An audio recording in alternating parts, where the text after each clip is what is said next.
Hello, and welcome to my baby stream. It is I, Ellie, aka Keep Noob. Let me know if the audio is working because I've decided to try something different today. We're going no headphones today. To give my ears a break. And also I feel like when I wear headphones, I feel like I'm like tilted forward too much. But how are you all doing? It's been a minute since I streamed. I think, when was the last time I streamed? Like 2 weeks ago? Last week I had an injury. Headphones too heavy. They're not even that heavy. I just feel like I just feeling it on my head makes me lean forward. Cause yeah, like my other ones were pretty messed up. Yeah, so 2 weeks or last week we had a incident where Winnie got scared by a dog and she bit my hands. So she bit my thumb in like 3 places here, and then she bit this finger really bad here and like along my finger. You'll probably see it when we're streaming, but oh, and she got my other finger too. Anyways, I'm good. She's fine. Dog is fine. So we're fine. But yeah, so, like what happened was my finger swole up, like my knuckle was like up like this, and then my hand got really puffy. So like all of this part of my hand was all like, it was gross. But we back. Our fingies are fine. But yeah, I don't know. It's still a little bit swollen, like in this part, but it's fine. Hey, what's up, Streaking Bison? Also, thank you, Static Age, for gifting a sub to Curboard. I don't know if you know Curboard, but he's cool. How are you doing? Look at this beautiful desk mat. Oh my gosh. I'm trying to think what I got recently. Curboard is my keyboard son, if you didn't already know. So there's that. But yeah, so this is my beautiful new desk mat from DCS Delftware. I opened Delftware on my Instagram the other day because I was feeling extra. But this is what it looks like on the Saturn. And then this is the kit that comes in bags. I forgot about Signature Plastic. They ship their keycaps in bags. But yeah, the blue came out really nice. The desk mat is really, really nice. Keycaps feel good. Oops, I just typed a bunch of crap on here. But yeah, I'm happy. The sub legends came out really good. Let me adjust. Probably a closer interpretation of what they look like. Sub legends look really good. I was a little skeptical of the font at first when I saw pictures of it, but I really like it in person. It's not, because it's different than your normal like cherry font typically, but they did a really good job. The blue on the desk mat is really pretty. I have a weird keep question as I am the biggest keep noob. Wow, #1 keep noob. How can we help you, Vikinger Gamer? Is it possible to build custom keys with optical switches? That's a good question. Let me look up how an optical switch looks like. Because I feel like if the footprint is the same, then possibly, but I feel like the pins on it are different in the way that it like tells, because I think there's like a light or a laser or something, so that when the switch is pressed it blocks that light from passing through. But I'm not sure if that's inside the switch or if that's part of the PCB.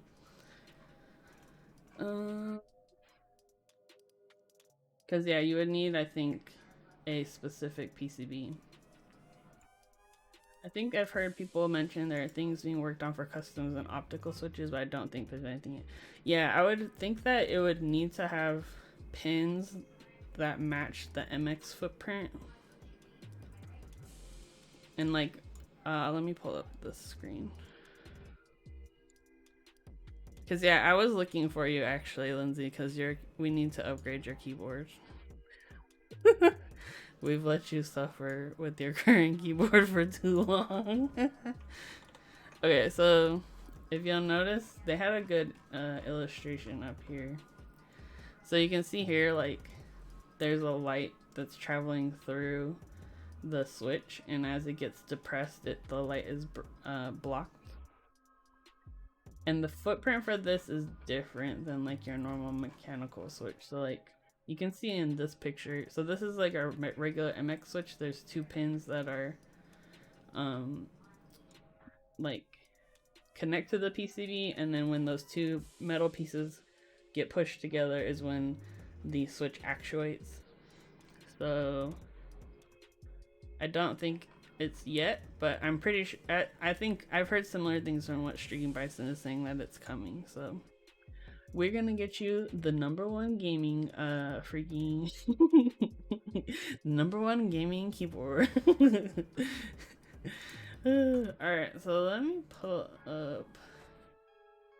So, I got into a conversation the other day with my keyboard son, because he has not tried 40% yet. And I was like, what?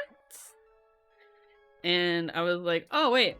I remembered because I have an extra one in my freaking box of keyboard stuff. So today we're going to be building this. This is the Reviung41. This one's an FR4 sandwich style kit from Board Source. I bought this a long time ago. So there's a FR4 plate, the PCB, and then the bottom FR4 plate. It is small, so this is considered a 40% keyboard. Let me show you what it looks like built with switches. So I already have another Reviung, which is this one that Panda sent me. What's up, Panda? Well, I'm gifting this to you, Curboard, so just pay for shipping. This is free 99 for you. Because it's literally just been sitting in my drawer for like a year. But yeah, so we're gonna be harvesting the switches out of this one and putting it into this one, and then assembling everything on here. So I bought this kit from Board Source, like it was well over a year ago. I don't even remember. Viking Gamer, I gotta be the fastest clicky boy on the East Coast. Heck yeah. So it came with SMD diodes. These are the kind where they look like the through hole ones, but they clip the ends of them. So this is gonna be interesting. Hey, Rubber Duckies! Dang, thank you, Rubber Ducky, subscribing for 10 months. What? Look at your freaking cute badge. Oh my gosh. Have you seen the 150% keyboard? No, send me a picture. Show us. Show us. So we got our diodes. I don't remember why I ordered this kit. Maybe I was just feeling like building something. I don't know. But anyway, this one is a hot swap version. So we have some hot swap sockets to install. Oh my gosh. Okay, wait. I'm looking at this PCB. You see all these little dots?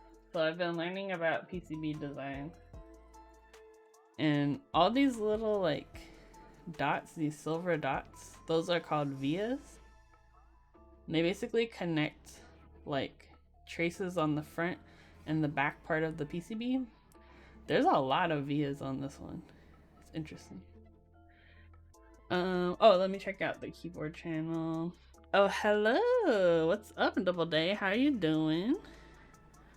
We're on that Reviung build life right now. Oh, I think I did see a picture of a similar keyboard, Lindsay. Let me pull this up. So he was saying this is a 150% keyboard. Getting my PC Baka this week. Oh, nice. Yeah, I got a shipping notification for mine too. So we are all gonna be Polycarb Baka friends. Oh, Curboard. I just found something. I remember now why I bought this. This one has LEDs. I'm pretty sure. Look at. So these are footprints for LEDs, but let me double check they sent resistors. Hey, what's up, Sultan of Sleep, Small Chungus? All the homies are here. Oh, Delphor is looking sweet, right? Look at. I got this in. What day is today? Last week. It came out really nice, and I was surprised it had compatibility for this weird 60% layout. My only complaint is the spacebar has a little bit of thingies going on. What's fun today? I took a nap, Sultan of Sleep, and that was really fun today. Me and Winnie, It's that type of weather right now where because it, like the time zone change, it gets really dark really early, so it's perfect for little naps. You don't think I need resistors for those LEDs? Okay, cool, perfect. Okay, so we got screws, standoff, some more screws. I think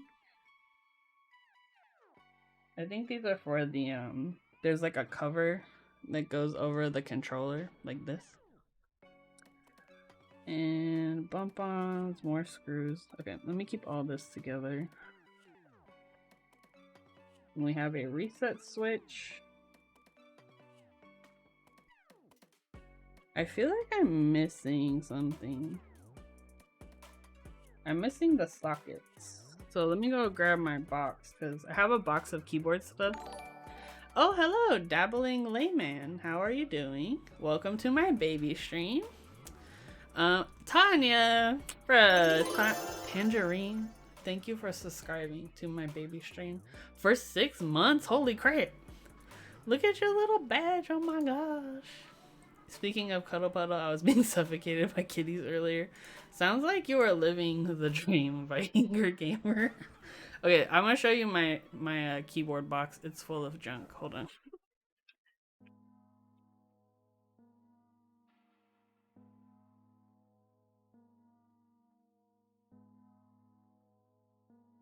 Hey, so I have a box. This one holds like all my weird like keyboard things, and this is where I've been keeping this Reviung. So all of my goodies are in here. We got a Wazowski 2319 card. My 10k bit badge. Nice. Hey, see, you get the Winnie badge now. That's the badges I just got made recently. I know, right? 6 months. I'm trying to think. I think I started streaming last year. It would have had to been when I came home from the East Coast. So probably like August? Maybe? I'm not sure. I have a Contra kit. I still haven't built. Oh, this all goes to this. I have a plaid. This is the first board I built successfully. It has a 3D printed SM or P3D case. This is his old cases. It came out really nice though. Look, this was like I ordered this right when he first started offering mint filament. That was a long time ago. Oh, here we go. This is what I've been looking for. We needed the sockets for today. What is all this crap though? What the? Yeah, yeah, exactly. It was back when he was actually printing in 3D. Oh. Oh, okay. I think these go with the...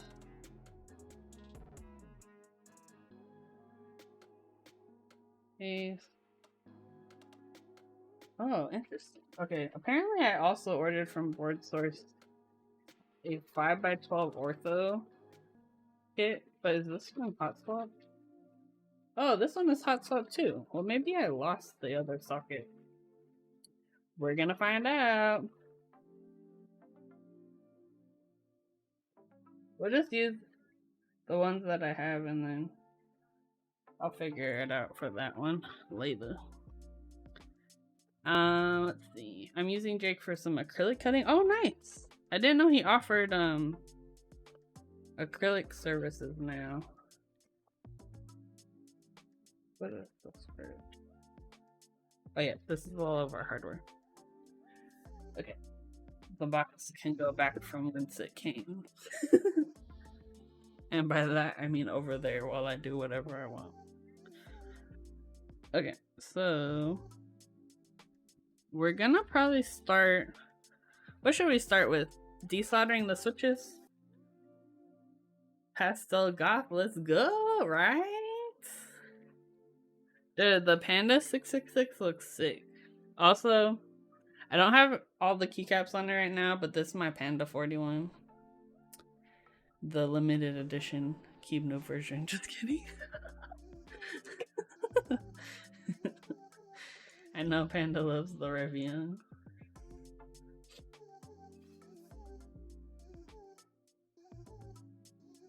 Oh, I was gonna ask you, Panda, have you used desoldered switches? I haven't. That's what I wanted to ask actually, because I figured that if it was a desoldered switch, you would make sure that the legs are really clean. Say hello to everybody. It's Winnie. Hi, Kukoravaka. Every board's a limited edition if you think about it. Yeah. Winnie, come say hi. This is the perpetrator who injured me. Come here. Come say hi. Say hi, everybody. I was a sleepy girl today. I tricked my mommy into taking a nap, but it was worth it. Hey, Trades, how's it going? I think for using desoldered switch, I'd be okay with jamming them in kale sockets. Yeah, I feel like the tolerances for the kale sockets, it's not gonna be as intense. Honestly, though, I've used desoldered switches in Melmax. It wasn't too bad. I think you just gotta make sure you clean up the solder on it. Alright, so we're gonna desolder this using my fancy Berber gun. I haven't actually desoldered a full thing yet with it, so this is exciting.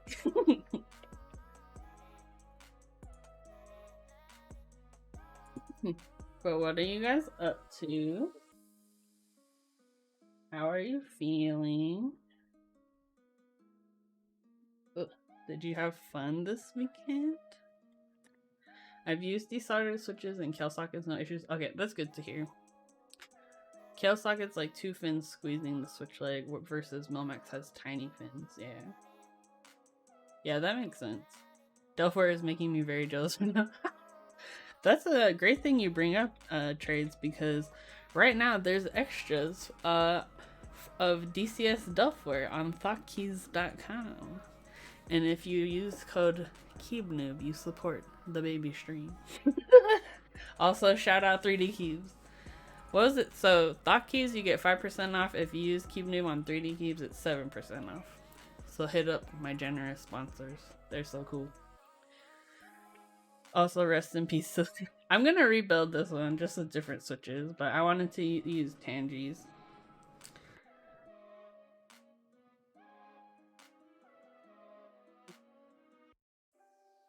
The only other linears I think I have are Gat Yellows, but support the baby stream or else. Oh my gosh. I love that, like, how aggressive my Discord and chat gets sometimes. Like, you better do it. How are you doing, Trade Splatter? You and Panda both would be so proud. I was messing with Fusion over the weekend all by myself, and I got really confused. But I think I did something. At least one thing right. Hey, Gnarly Charlie for you. Thank you for subscribing. 9 months in a row. It's our baby. Baby for the stream baby on the baby stream. What is our baby's name? Also you get a freaking cute badge now. Let's see. PCB boss, check. Fusion boss in progress. Small chungus, just have to put in the hours. Yeah, I think I've been learning about PCB design and case design from Trade Splatter and Panda, and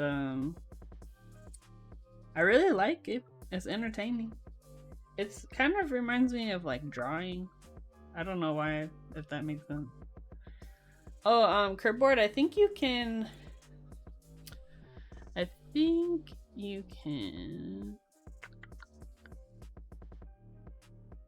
I know that the badge, I think it restarts after a certain time period, but you might be able to change it in your browser. If you click on your subscriber badge, it'll let you pick like different badges. So maybe check on there.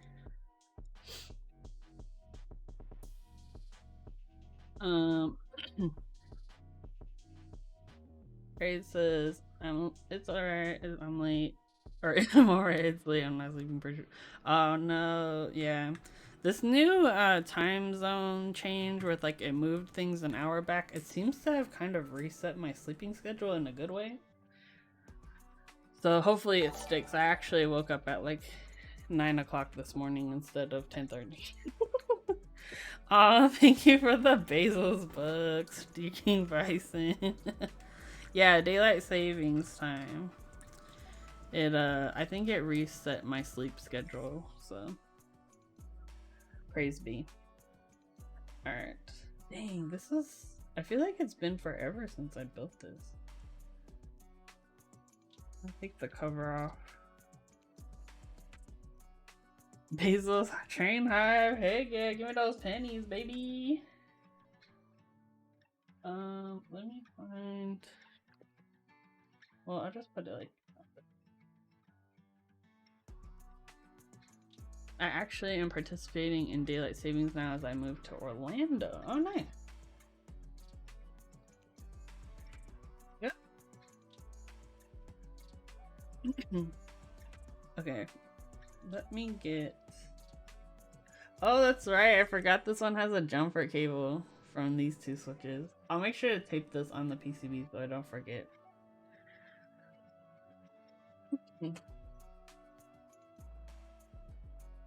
My soldering mats. I feel like I haven't used this in a minute because I haven't soldered anything for a while.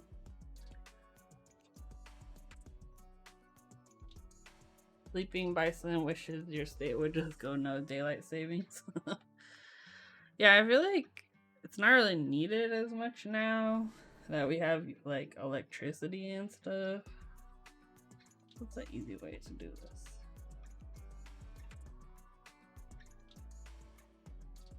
And like most people aren't living in rural areas, but I also don't care that much. I had to solder those the other day. Oh, you sold one of those the other day and nearly packed it without the soldering the jumper. Nice. Okay, so we're gonna bust out the fancy Berber gun. That I'm not gonna lie to you, I like am like 30%. No, what percent am I? I'm like 60% scared of this gun. It scares me, but it's also like magic. So I will accept the fear that goes along with it. Oh, Snug! How are you doing? Bruh, thank you for subscribing for 4 months. What the heck? Welcome to the baby stream. How are you doing? Oh, also, Snug, I took pictures of your keycaps today. Let me show off my artisans. Wait, where'd the yellow one go? Oh, here it is. Winnie tried to eat these keycaps. So these are from 808 Keys. If you don't follow him already on Instagram, you should, because look at these freaking keycaps. They're so cool. This is the TT sculpt. The thing I love the most about this sculpt is the versatility. Like, could you? I never would have thought that this sculpt would be so versatile. And then you look at look at this. I'll show you some of my collection. Look at how many different things this one shape can transform into. You know what I mean? Like, got a freaking Hello Kitty, Pepe Frog, little egg. Amazing. I love it. So, shout out to 808 Keys. I can't even look at you right now. They're too good. But literally, I took them out of my box, out of the bag, and when he tried to bite them, when he tried to eat them, I was like, how dare you? I was like, girl, this is not gonna work for me. You need to check yourself. Oh, she's bad. Alright, let me get the gun. The weapon.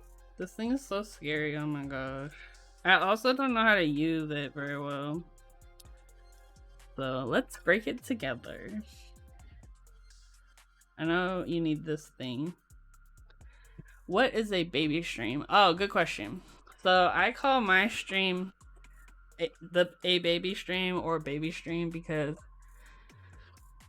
I guess because like relative to other keyboard streamers, my stream's relatively small and baby. So that's why I call it the baby stream.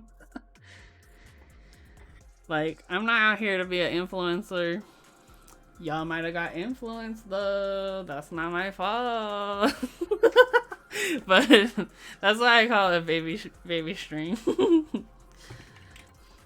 But also, it got kind of like other people use it too now, which I love.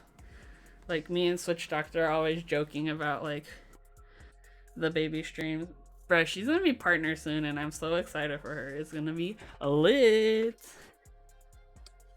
Also, I told her she has to make a team called Team Baby Stream.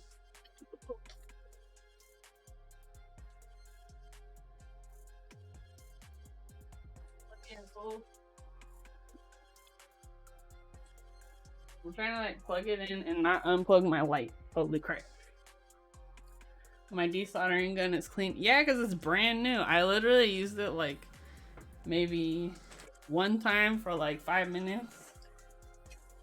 I used it for like less than 5 switches and that's it. It's just been in the box. So let me get my fan.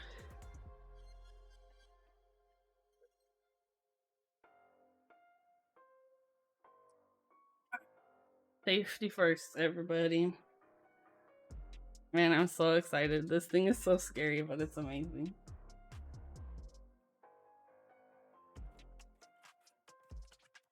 So like when you're using this gun thing, what do you have like a pattern you usually use? Like Berber, 2 seconds, clean the thing. 3:30, small chungus. That is late. Go to sleep. See you later. Thanks for stopping by. Alright. Well, I need to turn it on.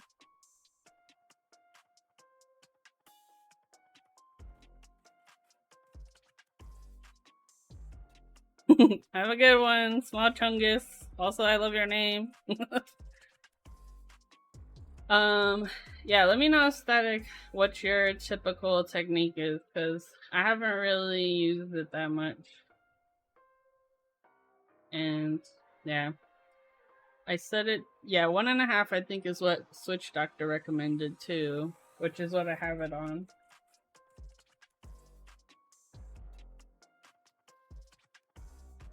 Because yeah, I'm using Kester solder. Hello, Winnie.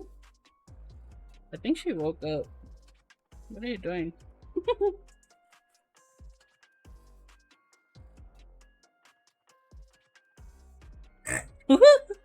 This thing is too scary. Do you just like check that it's ready like on the PCB? It's ready. I set it at 1.5. I put on the pin, let it sit for a second amount, and then as it's going burr, I kind of rock it a bit north and south. Oh, good idea. Okay. You have a bologna sandwich? Who eats bologna?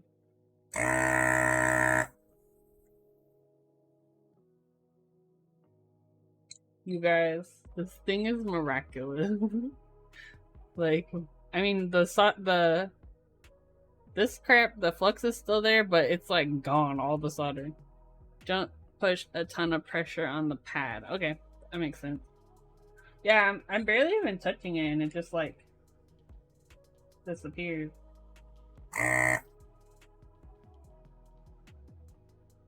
Oh my god. I'm gonna do this every single switch, by the way. It will take the flux with it if you leave it long enough for the flux to bubble. Oh, okay. Well, I mean, I could always just use some isopropyl too. Oh my god! This is so cool.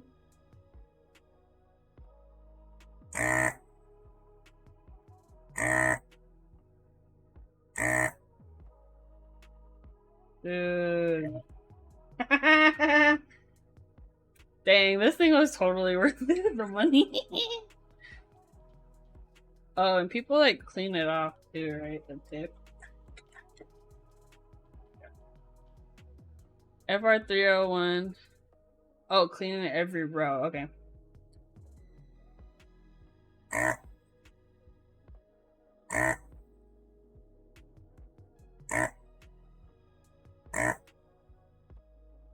Amazing.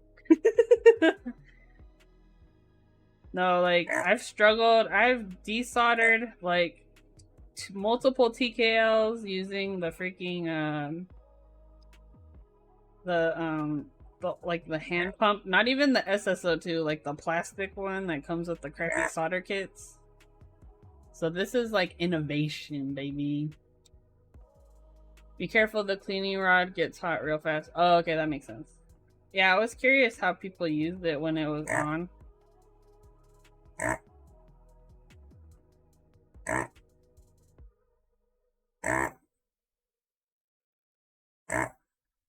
Oh my god.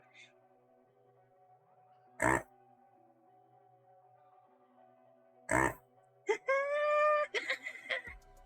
am technology, baby. Yeah, so this is called the FR301. It's a desoldering gun thingy. So you just put it in the hole.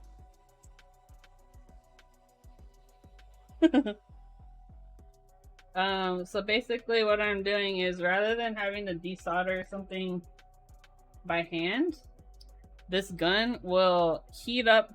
So normally when you desolder, you're removing solder, you use your soldering iron, you heat up the pad and use a suction gun thingy to suck away the melted solder. So like normally you use like a pump like this and you would load it up, and then like as you're holding the soldering iron down, you would press this and it'll suck the solder out. This thing is basically an automated version of those two steps together. So it's simultaneously heating up the pad and the solder and also suctioning it up into this vacuum.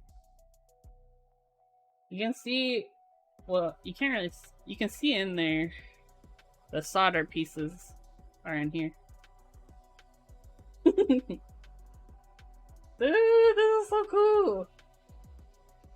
Bruh, Pro Micros, they need to watch out because I'm gonna get my revenge on them now. Look at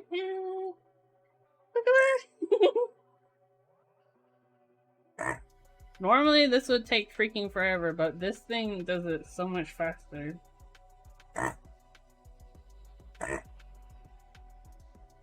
What temperature do I use for desoldering? This one is at a 1.5, so it's like probably about, well, it says one is 350 to 660, or one is 350, two is 400, so it's probably 375 Celsius. My soldering iron, I generally have it at like 600 Fahrenheit, I think.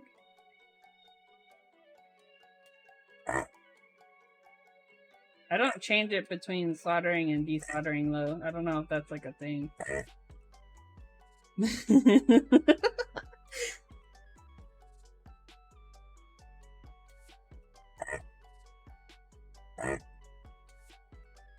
Oh my gosh.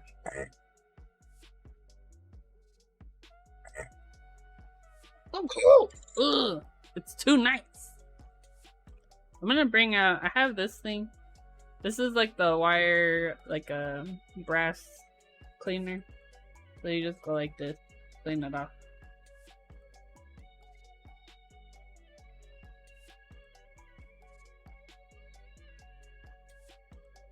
Dude, I could have used this so many times.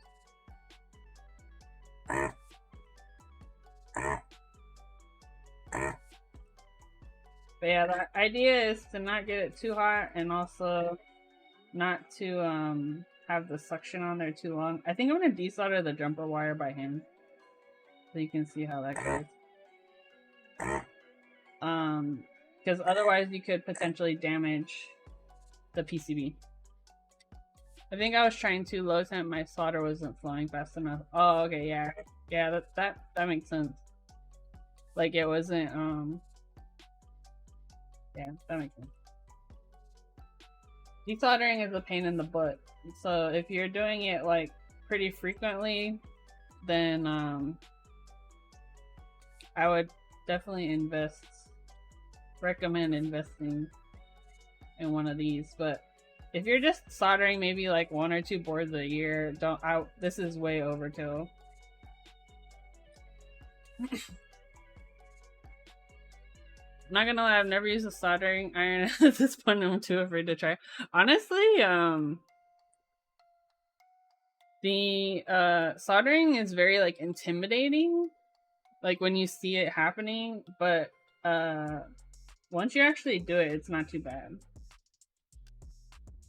And plus, you got freaking lots of keyboard people around to help you, so.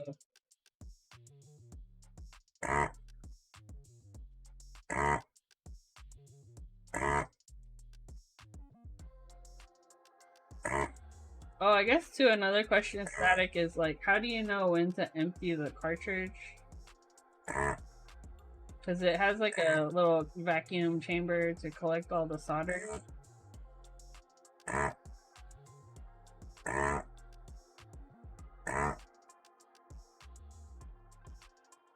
Once per board? Okay. Soldering's not bad, but desoldering, exactly.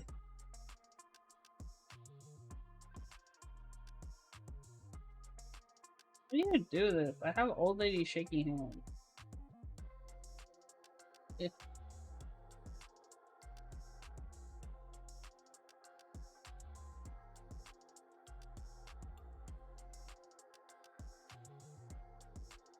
There we go.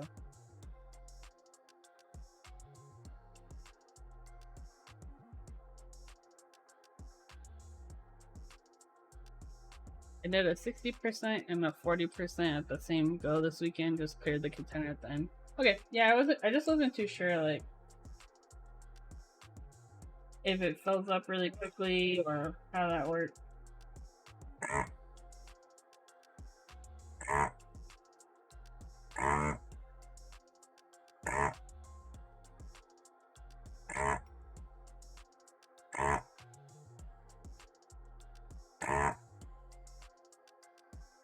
So interesting.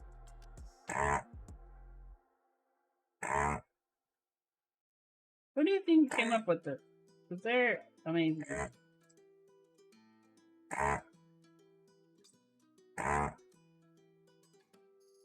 Oh my god.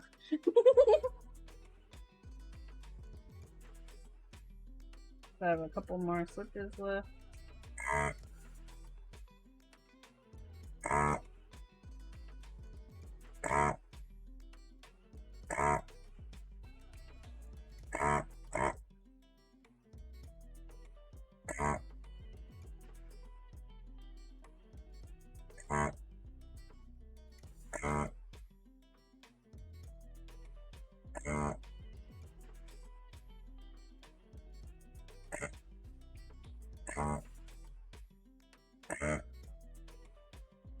Ooh.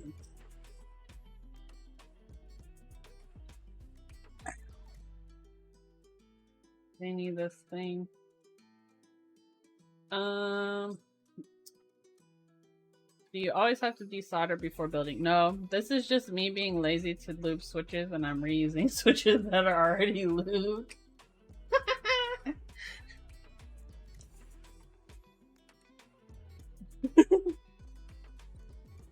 Probably a lot of people who solder only a couple of keyboards ever will just never desolder. Yeah, exactly. You don't necessarily... You probably won't have to desolder anything unless something's broken. Or you want to replace the switches or something with something else. Alright, what are we doing? Switches. Taking them out.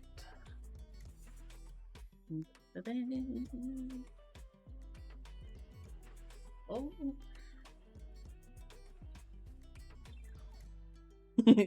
You're like, Never change the switches, never have to desolder.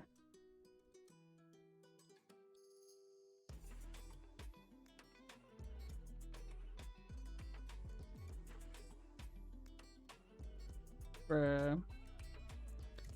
Yeah, so in the custom keyboard world, you usually would solder the switches onto a board unless it has hot swap sockets. But yeah, it really just depends. Also, thank you for following Liam K. I built a custom keyboard a couple days back, and for fun I did a 10-minute typing test. 10 minutes? Oh my gosh. You should check out when we did the B movie typing test. I forget how many hours it ended up being, but if you want a real challenge, go for that one.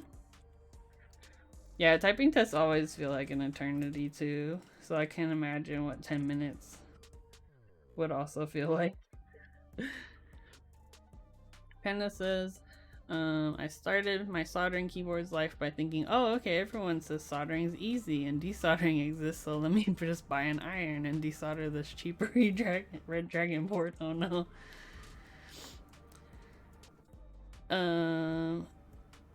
Let's see. Yeah, my wrist really hurt. Oh no! What kind of keyboard were you using? And what kind of switches? Switches definitely make a huge difference when it comes to typing tests. I found that out the hard way. Desoldering's hard, not gonna lie. Yeah. It can be. I'm blessed that I was able to afford a FR301, but yeah, it's the struggle life. I know. GMMK Pro with GAT Milky Yells. Oh, nice. Yeah, when I did the typing test, I switched between a couple of different keyboards during the test, and Zyko's freaking almost broke my fingers. I think we might need to do another pass for a couple of these switches, but for the most part, they're good. Still getting used to using this gun thing. Wow, come back. I'm trying to think if I have any boards with... The only board I think I have yellows in right now is this one, the Saturn 60. I have a large cache of yellow switches though.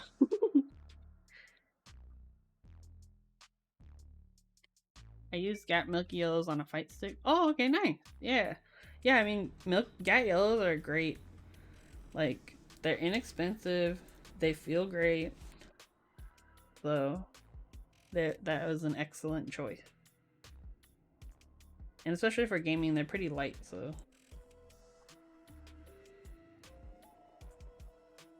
Yeah, I think I'll clean up some of these switches with my soldering iron before we try to put them in the board, but...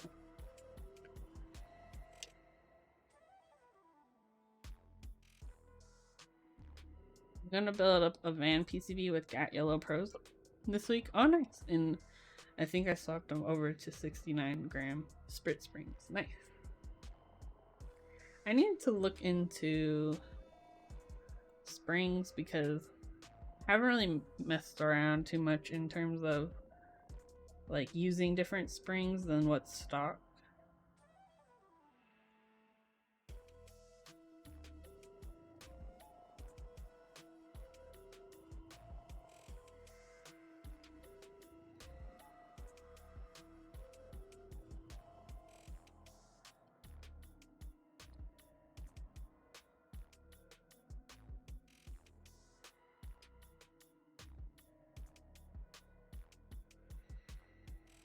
One thing too I learned about PCBs is a lot of times on like on the back side of a PCB, right, you'll have like plating around each hole so that you can solder the pin to the pad. A A lot of times, though, it's preferable to not put the plating on the top of the PCB so that it will help prevent solder from flowing down onto the front, which could make it more difficult to desolder. You know, you learn something new. Let's see. Romer G tactiles. You got fired by static. No, all switches are valid. If anybody tells you otherwise, you let me know. Send me the receipts. What can we do to get you into some U4Ts? Right? We need to get Lindsay on a different switch. I think you'll enjoy them. But Lindsay likes to play those fast games. So I don't know if it'll work for the fast music games. But yeah, like Lindsay, I think just switching from the tactiles to linears, your music game's gonna improve.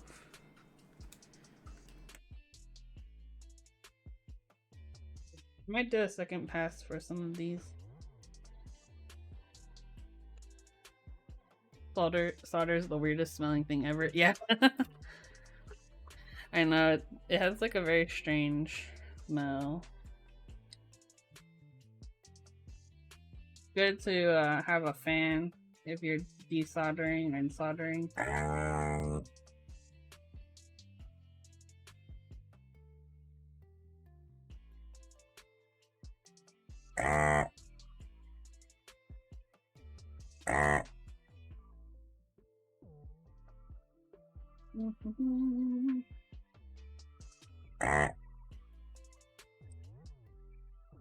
I need something with quick actuation and clicky? Why clicky? You just need the sound?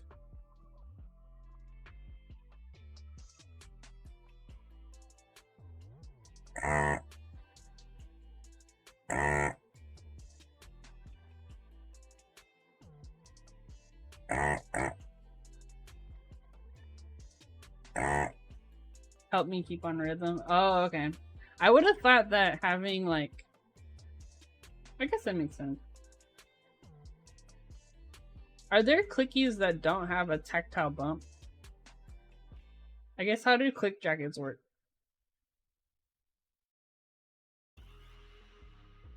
Hopping off, best of luck. Aw, thank you, Panda. I will get there eventually.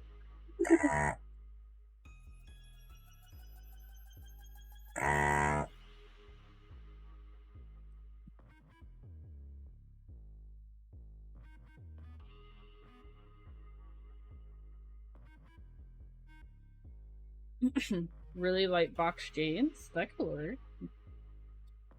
Static says long pole linear with a light spring. Yeah, I'm curious what the ideal switch would be for you then, because I would think for speed you wouldn't want a tactile switch because the bump might slow you down, but the click part is important. So I don't know too much about clicky switches, so I don't know if there's like an option where you could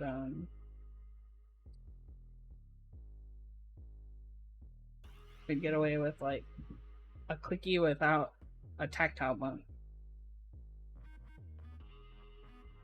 or like a small tactile bump.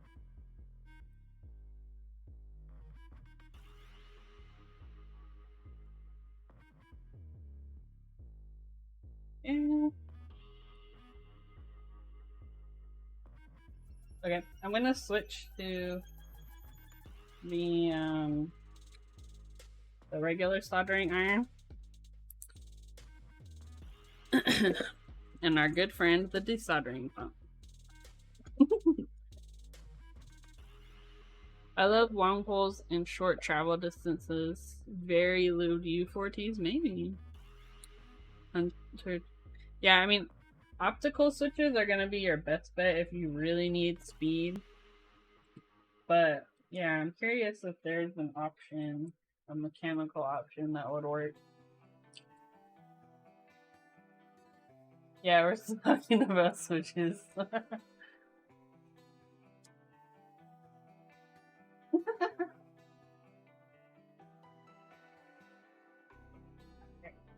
Here we go. Okay, so I'm gonna show you the other way that we desolder Lindsay.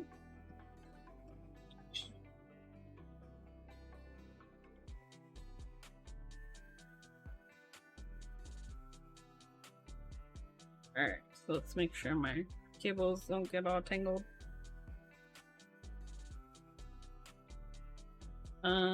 Polio stems and blue inks. So hot. Wait, is that a thing?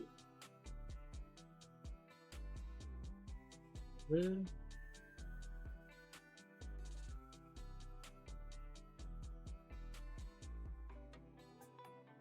I don't know if I've ever seen blue inks or used them before. Oh cool, they're clicky.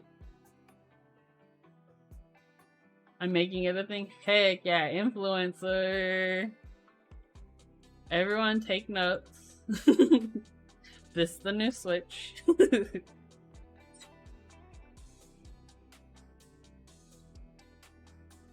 Okay, let me move. Yeah.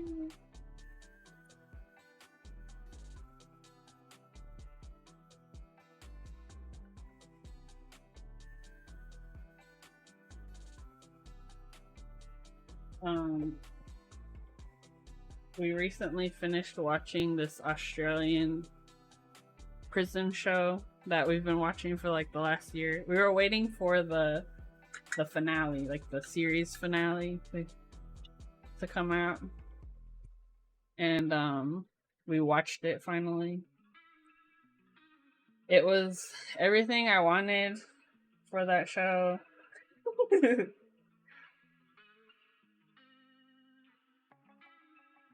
If you haven't watched it, it's called Wentworth. It's on US Netflix right now.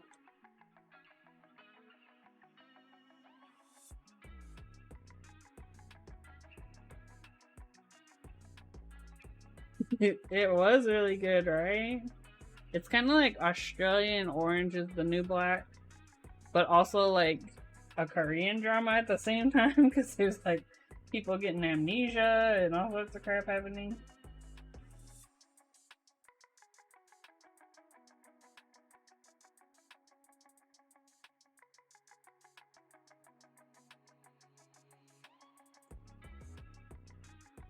We sort of stopped.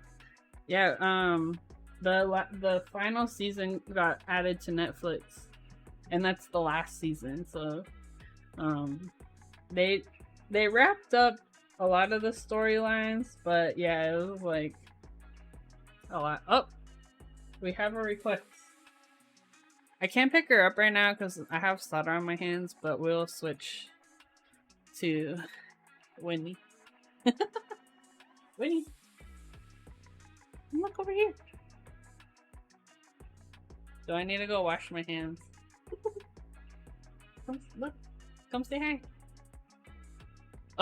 Okay, let me go wash my hands real fast.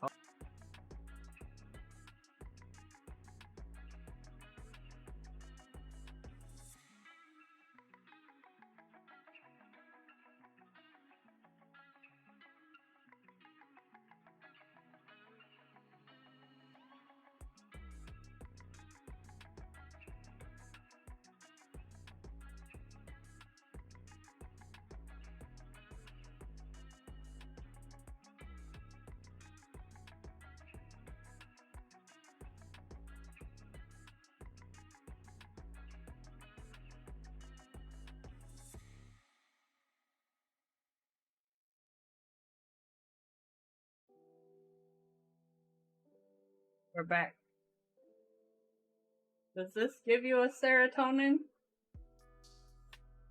Did it work? Oh, I'm sorry, Beach. I'm sorry. This better have been worth it, Lindsay. Huh? You agree? Kitty belly. Alright, Go back to your business, girl. I hope it was worth it, Lindsay. You just disturbed a cat from sleeping. Ready to well, she got my other finger. So she hit my thumb, like, you can't see it anymore here. And then, like, well, you can see here. But this was the finger that was the worst. It was, like, all here and, like, up here. There's, like, a hole still here, but it looks way better. But all of, like, my knuckle had, like, a big lump like that. And then all of this part of my hand was swollen.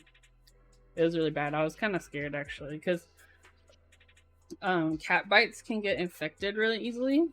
So I made sure to, like, well, actually, this is funny. I was watching Switch Doctor stream and I was like, do you think I should go to the doctor? Because she's a vet. She was like, yes, go to the doctor. And I did, like, a virtual doctor. It was really cool.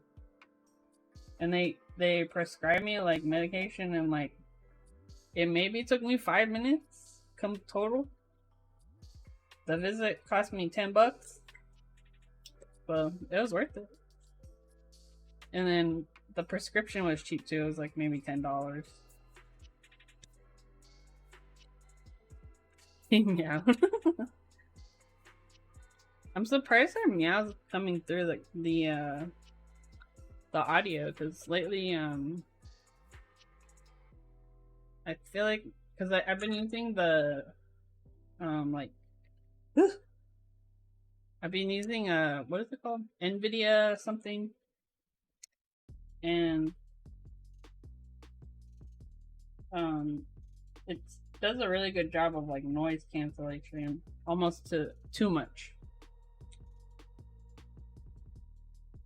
I'm gonna have to, like, heat up the Switch and pull it out at the same time. Switch Dr. AU, how are you doing? Welcome to my Danger Desoldering stream.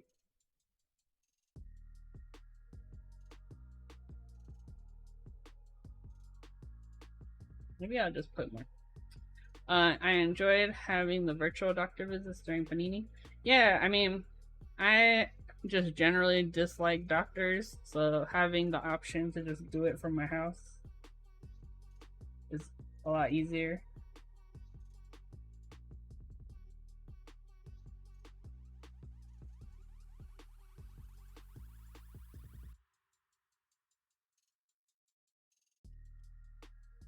Oh, we were just talking about how you were my vet consult for the cat bite.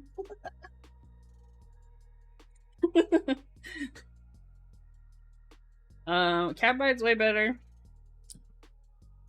You can't really see it anymore, but basically she got me here and, like, here on this finger, and then you can't really see it anymore, but she cut all of this area, and this was the deepest part. But yeah, my knuckle was all swollen. All of this part of my hand was swollen, so we're doing a lot better.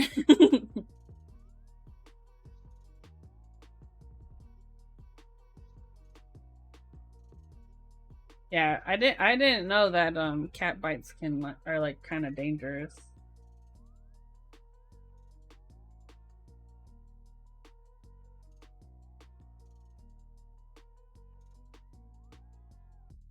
Yeah, she really got me.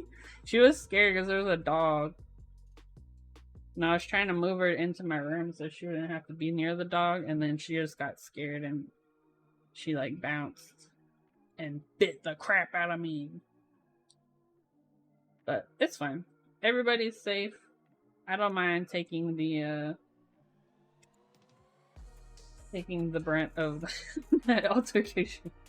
When you're allergic, you get a good 20-hour Benadryl nap in. What? Like, allergic to a cat? And then you don't mess with cats. If you aren't careful, you end up in the hospital with IV antibiotics. Yeah, they prescribed me, like, an oral antibiotic. Which I've been very good and remembered every day to take it twice a day. Which, can we just... little celebration right there. But yeah, I didn't realize that like if they're very prone to getting infected, like the bite. So it's interesting. I'm very allergic. I slightly kid, but I get bad, so Benadryl is my lover for that. Even oh no, yeah, I don't really have any allergies except for like seasonal allergies. I'm probably also allergic to cats, but I literally don't care. I'm not allergic to the level you are, but man, this one is the one where our jumper wire is, so I'm just gonna like slightly lift it up while heating up the one pin.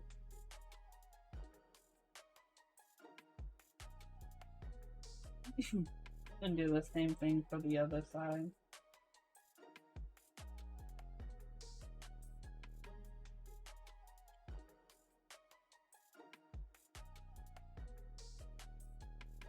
Yeah.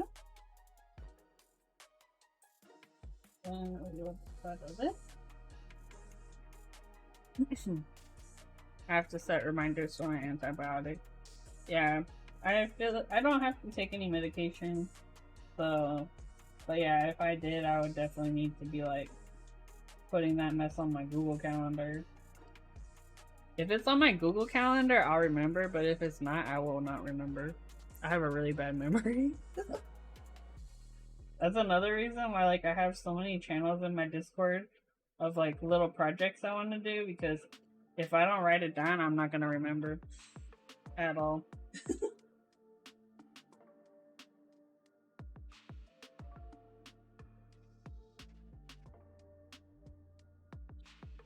Another part of desoldering is sometimes it's easier to desolder if you add a little bit of fresh solder to the pad, but to get it flowing again.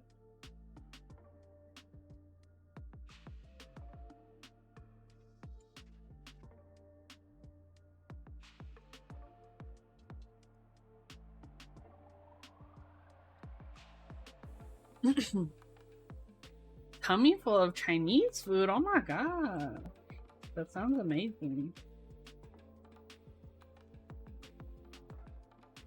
Also, I love that you use the word tummy. That's cute.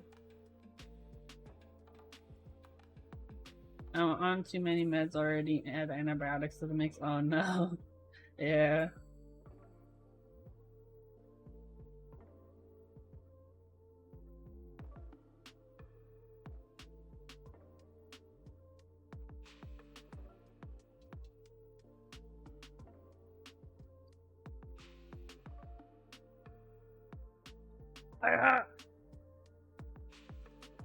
So yeah, this is the same thing we did with the gun. It's just this is called a desoldering pump, and it just uses suction to suck up the melted solder.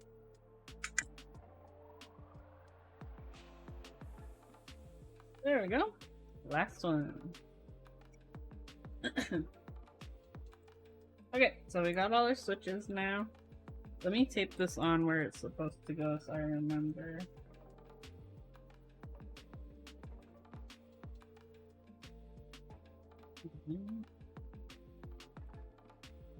Even though this is a small board, we got a lot of soldering to do tonight because I gotta do the hot swap sockets and the diodes. So, but at least it's a baby board. Put this together.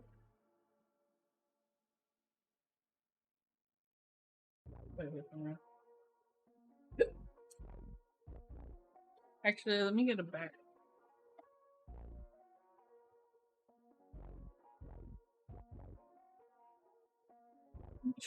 I've been like trying to clean it.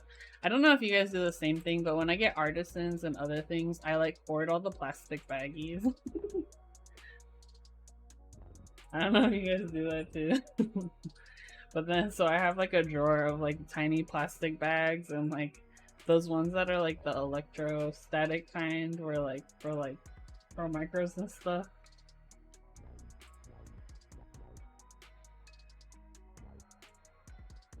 I was going to bring bread to work for toast, but my bread was moldy. No, that's so sad. It's the worst too when you like are excited to eat something and then disappointment hits.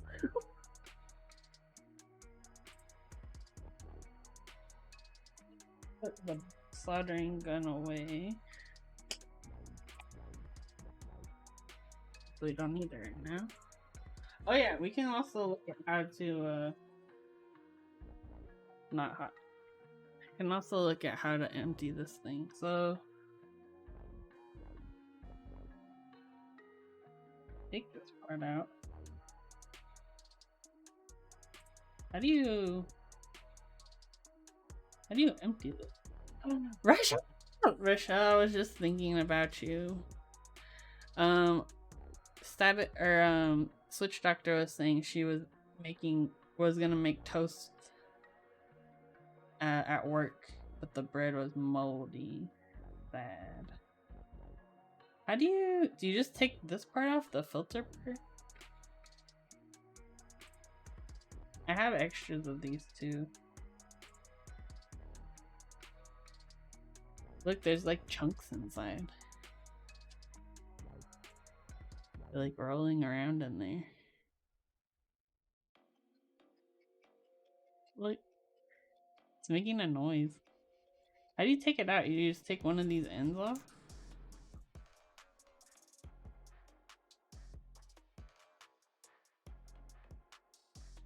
Like a maraca. I'm shaking my whole table. Oh yeah, this is brand new, so the end with the filter comes off. Oh, what? Wait, one of the solder pieces fell at the other end. Hold on, let me. Okay. Oh, there it goes. It looks like this. Yeah, this is the first time I'm using it for a board. Always do it over a trash can. Yeah, I got a trash can right here. There's like little bubbles inside. So interesting. Get out of there, you solder.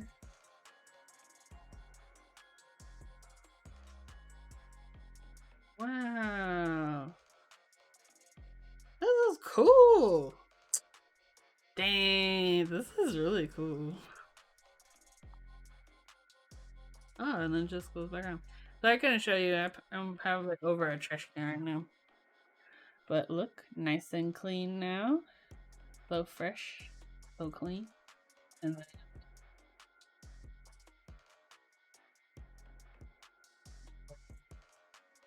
push the button. Does it go a certain direction? It don't matter?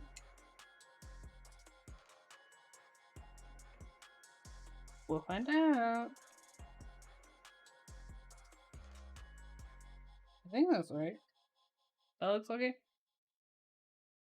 This thing is cool. Does it still suck? Oh, it's not on, so I don't know. But it sucks in the best way. Alright, let me put this away. Oh, my fan.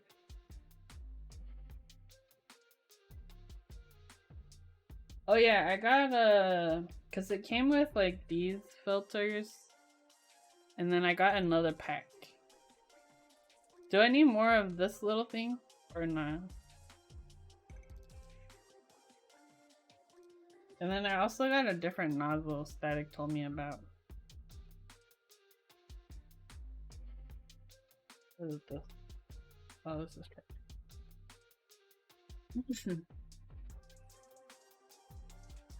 This would be good for a hot minute on the metal collection cups. Okay. I like that the parts seem to be pretty easy to source. So convenient. The orange cleaning rod to go with the 1.3 mm. Oh, is that like instead of this thing?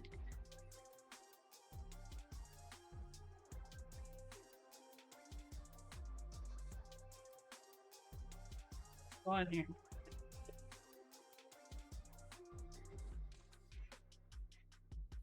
There's one with the orange band on it. Okay, I'll have to take a look at that. Alright, let's go.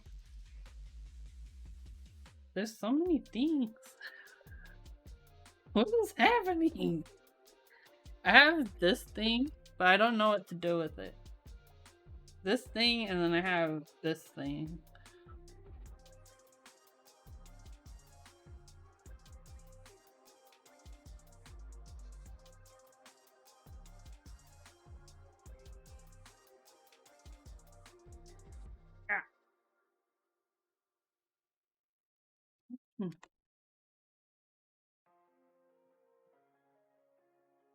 Like, what do you use that for? Because I just remember people told me to get it, and then I bought it, but I don't know what it does.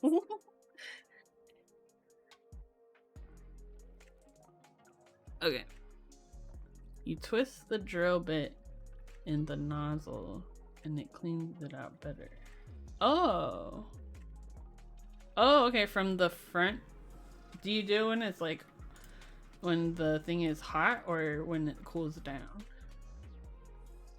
The bigger one for the heating element thing. Oh, okay. Is that when you take the nozzle off or whatever using that blue thing? It's for removing stuck flux out of the nozzle. Okay, let me get... We got a la crap. Stabilizers. LEDs. Okay, what should we start with? Diodes? Sockets? Let's do diodes maybe. Oh, and warm. Okay, you take the nozzle off. This...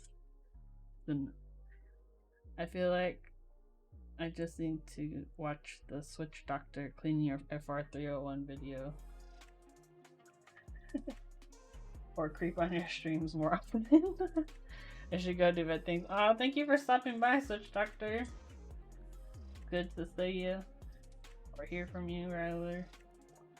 Hope the doggies and the kitties are being nice to you. No bites. No bites, kitties. Okay, let me get my tweezers.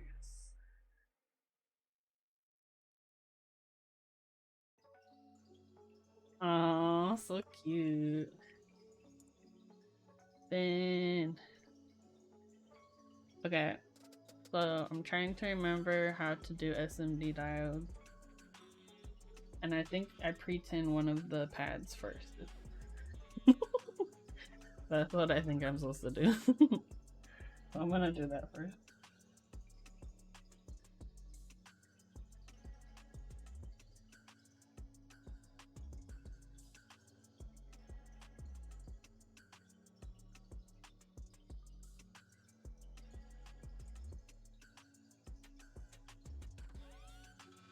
Forgot my fan. That's how Kate does hers.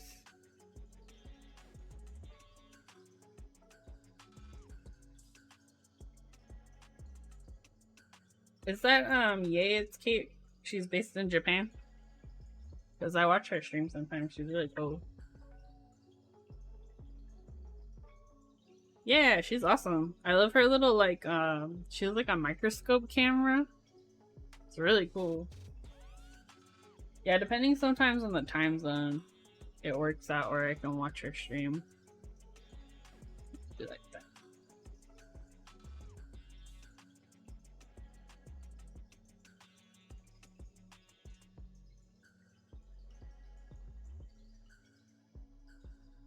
Cool origami too. Oh, nice! I didn't know she did that.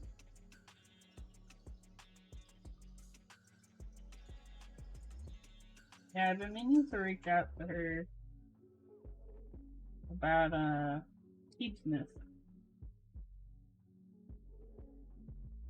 So if you weren't around last year, me, Genlybean, and 3D Key Davis of 3D Keys, we put together a Christmas event. called Keysness last year. It's a charity fundraiser. So last year we raised about $4,500 for BC Children's Hospital. And this year we're going to be doing it again to support Black Girls Code. So yeah, I was going to reach out to her about potentially streaming for Keysness. But yeah, we got a couple people already locked in for streams, and we got some prizes already lined up, so I'm excited. Last year we did it in like 2 weeks. Like we organized it in 2 weeks, so this year we have a little more time. BC Canada Children's Hospital. Yeah, Jen Lee Bean is based in Canada, so we chose a charity that's near her. I guess that's like important to her family.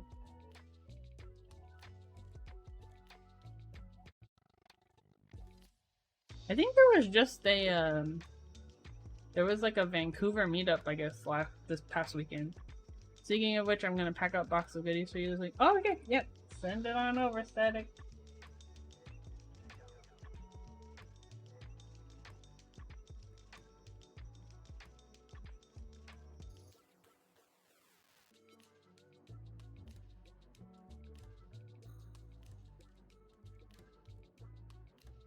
Yeah, we got a couple other, well, at least there's one that has replied, a pretty big sponsor this year, so we got lots of goodies. But basically we'll do giveaways on the 12 days leading up to Christmas. And then on Christmas Day there'll be a 12-hour stream with 4 different streamers involved, so that'll be fun. Hey, hello, is it Average Baby Tater? AVG Baby Tater? Either way, cutie name, I love it. Reviung is going good. I just finished harvesting the switches off the other one, so we're working on diodes right now.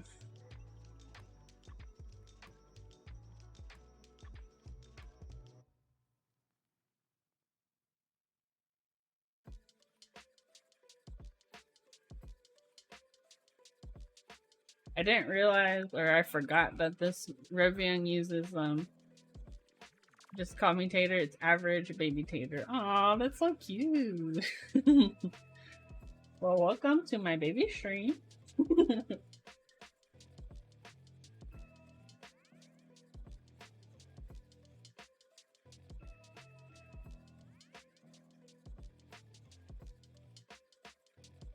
Right. Right? That's such a cute name. So yeah, I'm basically just pre-tinning one of the pads for the diodes. And then we will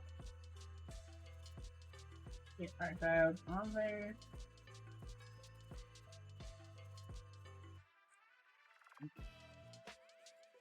Making sure I hit all of them.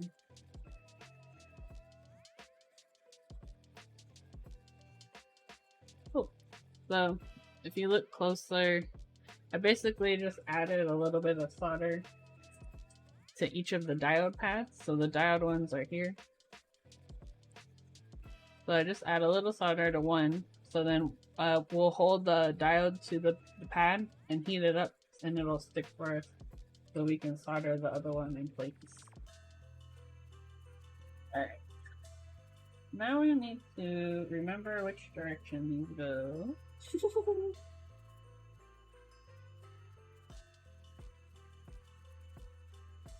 So it's black line to the square hole, but with SMD, I think it's the arrow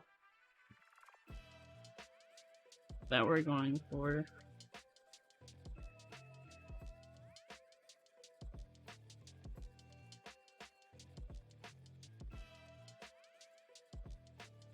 So these diodes are a little different, because normally like a through-hole diode, you would see legs coming off the end of these. These ones just have like a little pad, so the solder will just touch these pads instead.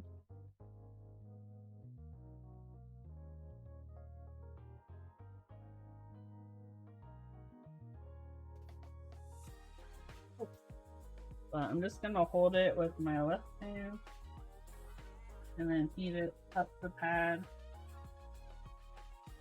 with the diode right there. And it should stay in place enough for me to do my thing. See? Ta-da! So then we can solder the other side, and then if I want to add more solder, I can do that after I solder the other side in place. So we'll do that real fast.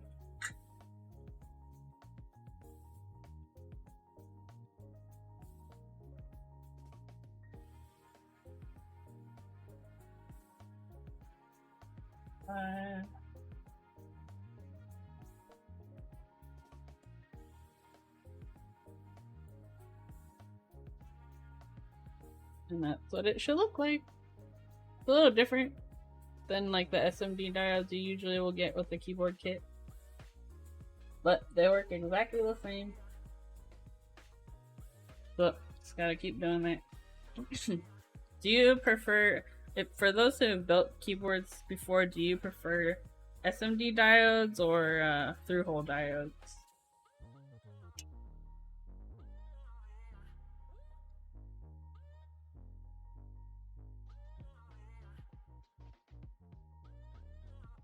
I prefer SMD. Oh, really? I feel like I prefer through-hole, but I just like through-hole builds generally, so I'm biased. Oh, I'm back.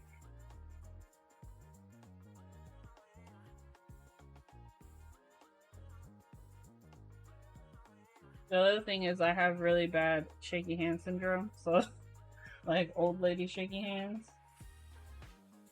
So dealing with SMD components is always a pain for me.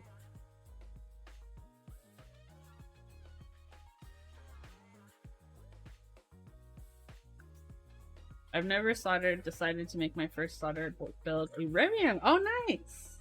That'll be exciting. Yeah, the Reviung it's a little bit of a complex build just because you have a Pro Micro that you're dealing with. But hopefully I can show you some tips that will help out, because we're going to be socketing our Pro Micro, and that will save you a lot of heartache if something goes wrong. But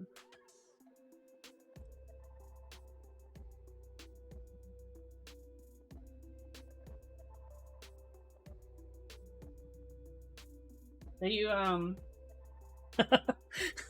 Tanya, oh my god,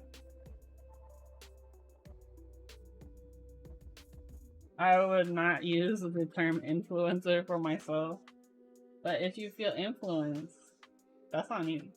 That's not on me.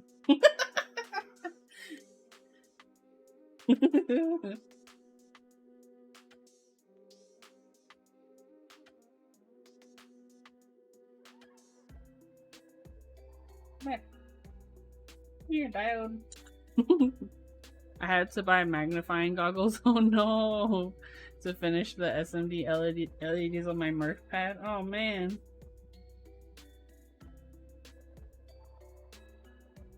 Yeah, LEDs especially are kind of tricky to get to solder in place. But yeah, for me it's just like getting a bright light is important. Sometimes too I'll use my camera, like this camera, to kind of like watch it on screen to see what I'm doing. We just found out that Trent's been eating second breakfast at school all year. Oh, I heard about it. Yeah. Is he supposed to be eating second breakfast, or he has just been like living his best life? Kind of think I need a macro pad because I don't have a board with a function row. Oh, interesting. I personally don't use like the function keys. I pretty much at all, but I probably should in my games, but I don't. But yeah, macro pad would be perfect for that. You could also, if your board has like QMK or VIA, you could put the function keys on like another layer.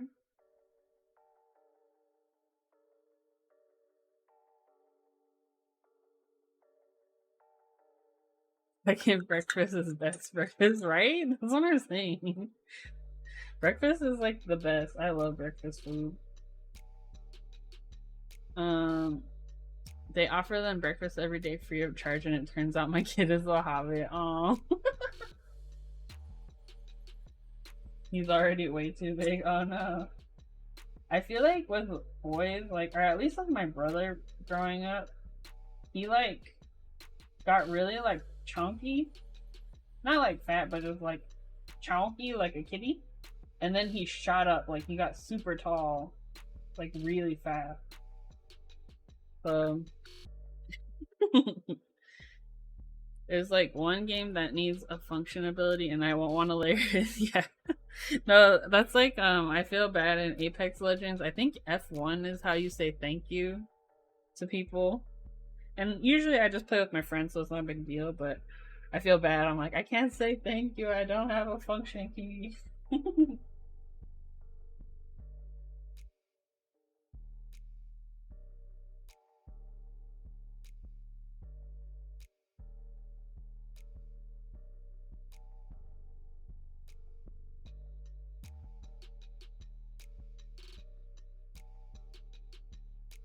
I haven't said thanks in Apex for years, right? It's not my fault, it's my keyboard.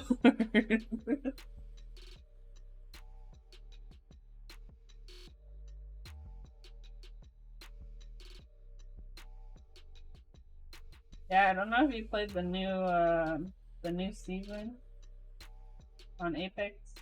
I love the new map, it's so pretty.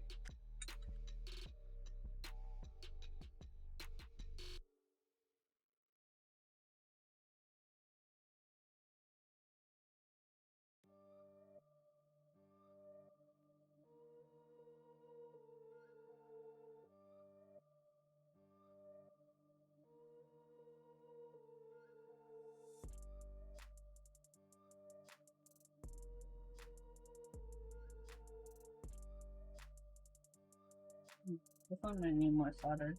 Oh, I'm done. I didn't hit this pen.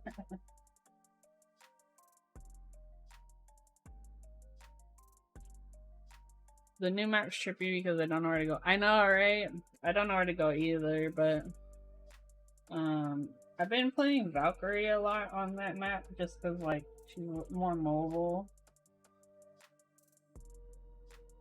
But Lang found a secret loot cave, so you want to know the best spot. Guaranteed 2 blue shields, 1 purple. I got you.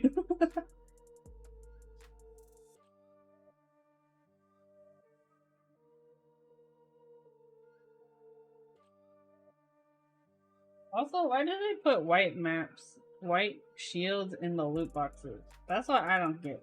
Like,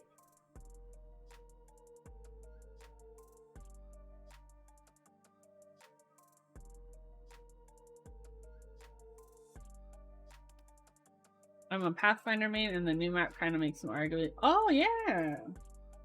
Oh yeah, that does actually, because yeah, he can like zip around on his zip lines and stuff. Especially because there's a lot of like verticality in this map too, like.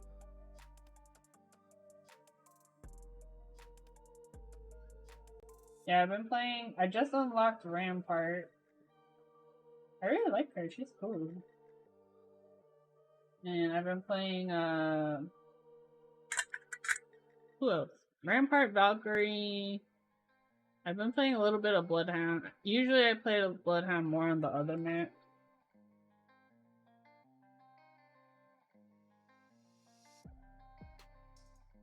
The new legend looks cool though. Ash or whatever her name is.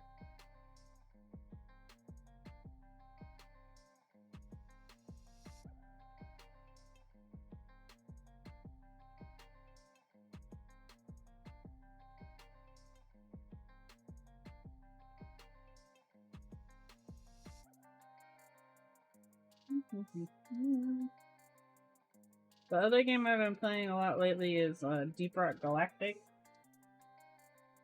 Because they had a new update. And they introduced like a battle pass style thing. It's been pretty fun. Ash is pretty fun. Not my playstyle, but my friend. The thing that annoys me about Ash is her, I don't know which, if it's like her ult or her Q ability, but, that like snare thing is so annoying to get caught in. But I bet it's super fun to play. Like, gotcha.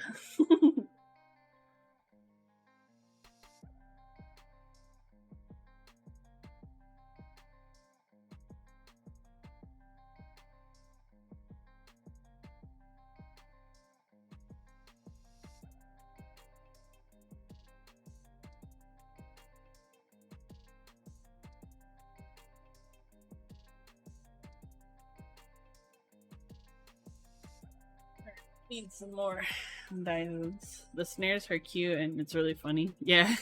Yeah, definitely she's way more balanced than like when Seer, let's so you can see Kitty. Than Seer when he launched. Cause they like nerfed his abilities, right? Because he was like too powerful. Which I think is like really funny. Like they're like, sorry, you're too good.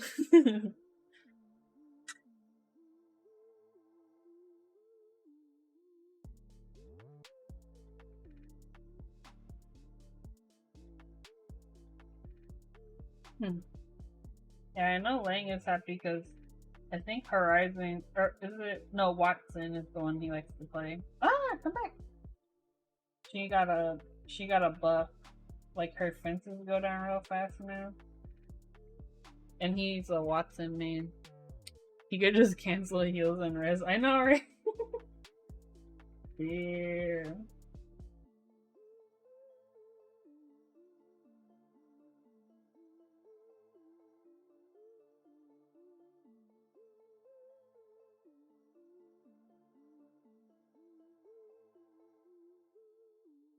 Yeah.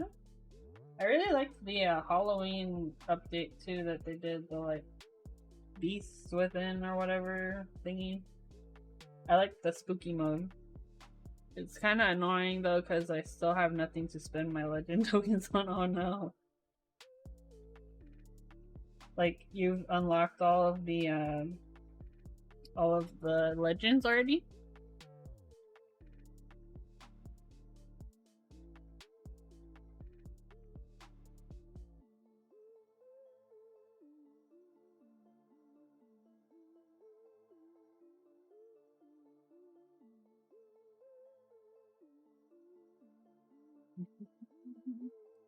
So it's actually going a lot faster than I thought it would be because the last time I did SMD diodes, it was those other ones. And I think these are a little easier to work with than the other kind.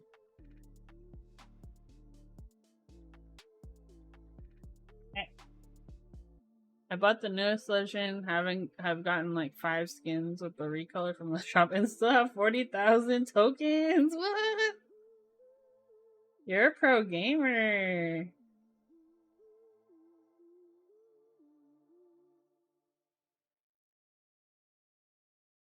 Yeah, I've only unlocked a couple. I don't play too often, or I'm not very good.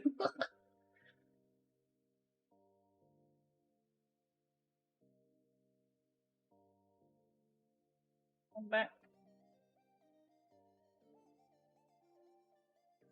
Your diode friend. I hit level 400. Wow! Congrats. I don't even know what level I'm at.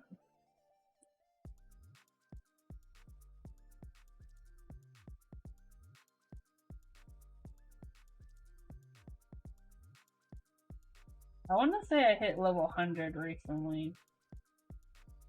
Oh my gosh, this diode is going to be the death of me. Do you ever play any of the like ranked matches? I haven't tried those yet, but they sound interesting.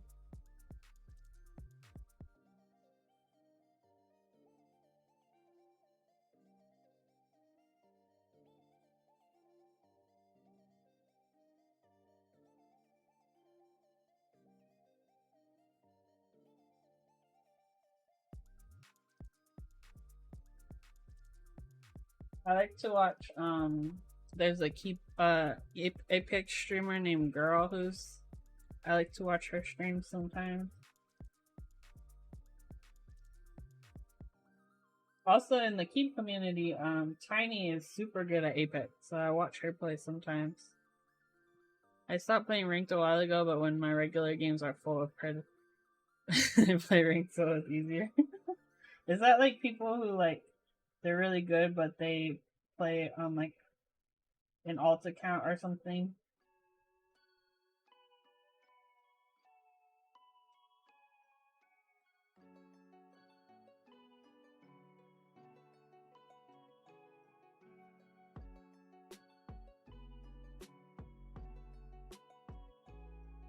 Come back.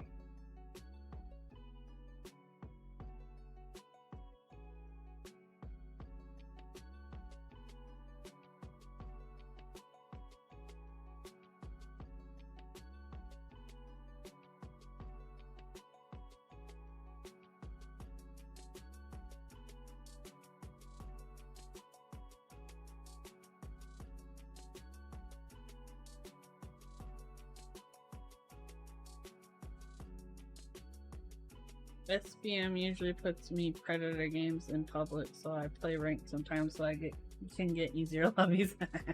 Nice.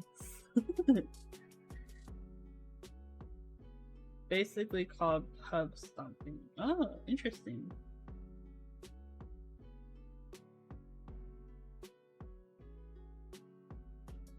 Yeah, I don't really play with like randos. Like I'll only play with my friends on Discord and stuff.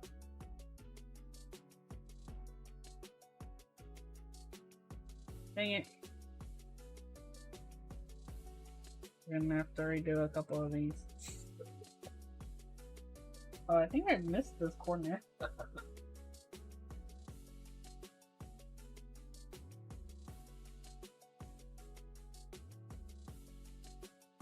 I'll have to look that up. Well, my best rank isn't very impressive, but I think my kill record is pretty good. Heck yeah! My kill record is not good. I just enjoy playing the game. I'm not very good at the game at all.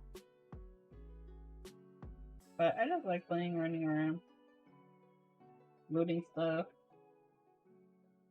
Look at the plants. Especially with the new map, like, you have more time to, like, just run around if you're, like, in the outer areas. The map is so big.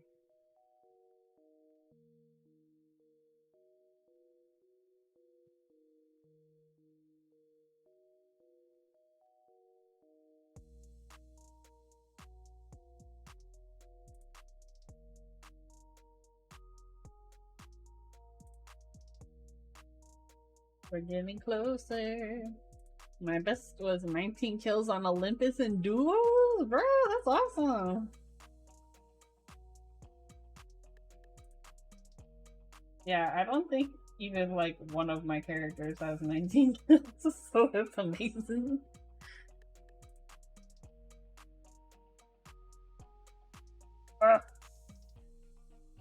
Yeah, I kind of prefer playing duos over trios. I don't know how you feel.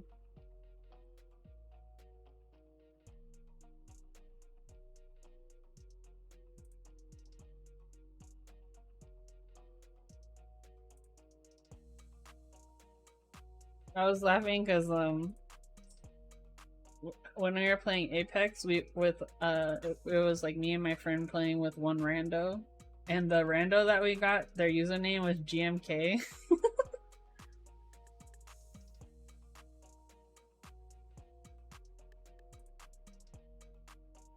And so I asked them if they like keyboards and like what their favorite GMK set was. They said Necro. I play with my cousin all the time and help me feed me kills. Nice.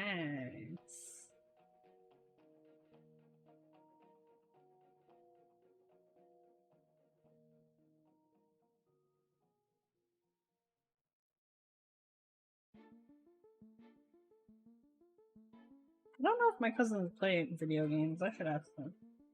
1, 2, 3, 4, 5, 6, 7, 8, 9, 10.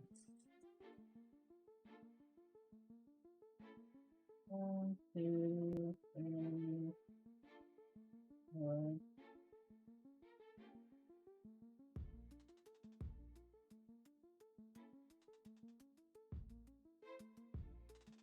So they do give you a significant amount of extra diodes. There's like 7 extras. So in case one isn't working, you're good.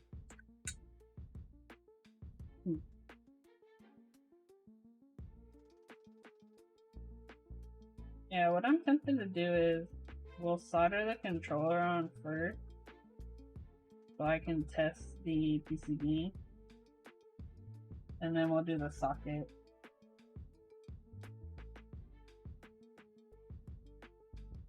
Because if we do like the controller last after we do the sockets, that's another variable, right, that I have to figure out. Is it the socket? Like, what is it?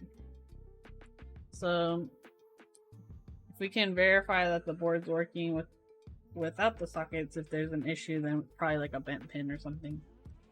During the shutdown, Tim and I played every day to the point where I racked up like 2,000 kills in one season. Wow. That's fun. You had your cousins to play games with. For me, it was Animal Crossing. Me and my friends were playing Animal Crossing for like months. We were playing the turnip stock market. Yeah, I haven't tried the new update yet, which I want to check it out, but I also feel like bad about the state I left my island in. I'd log into my WebEx class, then open Apex. Nice.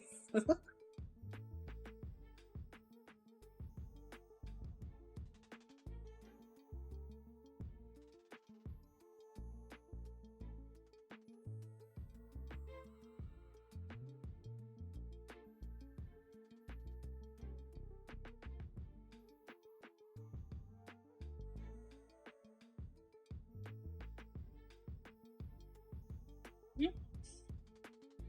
We're getting close. Just a couple more.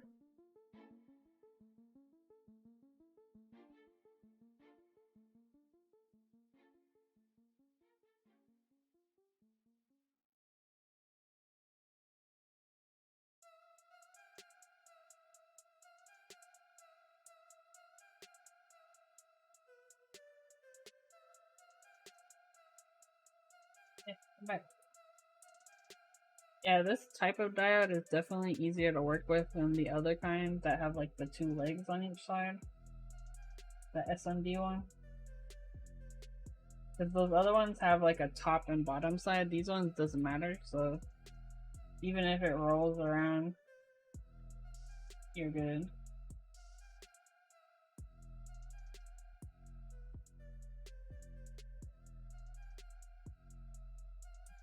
Put a little more solder.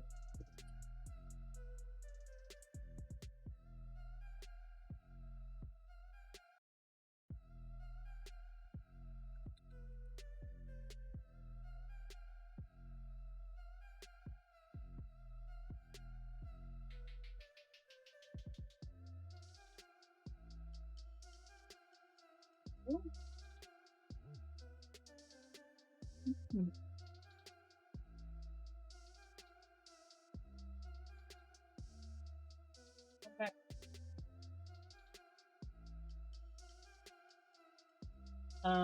I got a shipping notification for a keyboard that should be coming soon. I'm excited. I got shipping from my Baka 60, the polycarb one. So I'm excited to build that. I don't know what day exactly it's coming. But also I forgot I had ordered this thing called the Adafruit. I think it's called the Ada box. And so that should be coming on Wednesday. Oh, hey Grandbox. You got those Doritos?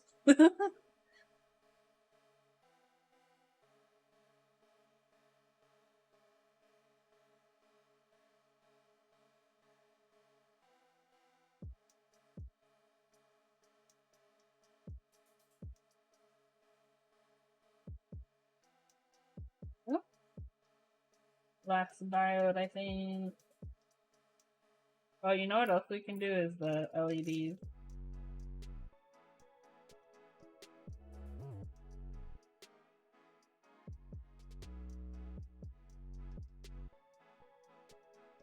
Alright, so what I did was we pre-tinned one of the two pads for the diodes and just got it in place. So now I'm gonna hit the other side of each of the diodes and probably add a little bit more on the other side too.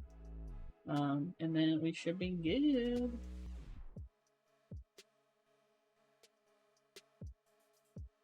I might actually flip the board this way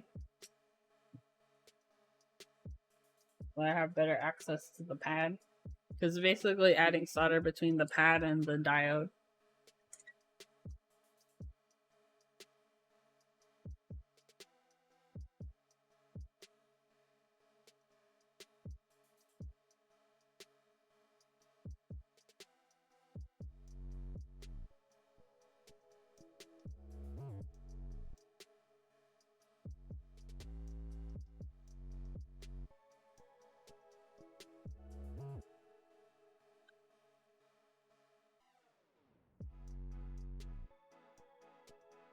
One's a little crooked. Hey Graham. Yeah, so this is the Reviung41. I forget who is the original creator, but I don't know if you've seen Optic Panda's Panda 41. This is the board that it was based off of. He has an extensive Reviung collection.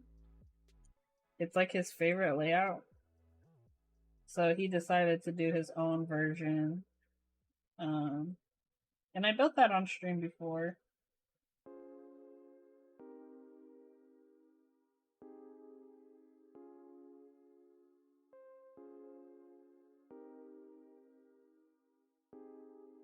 There you go. Yeah, it's like a columnar stagger ortho, 40%. So it's nice if you want to like try out ortho or try out columnar stagger. 40s are nice to try things out because you're not having to invest a ton in switches or really anything, but I like all those things, but I still go for 60 for gaming purposes. Yeah, I think for gaming, having the number row is pretty important. You might like the souffle then. I wonder if it'd be kind of cool to do like a Reviung with a number row. That'd be pretty cool actually.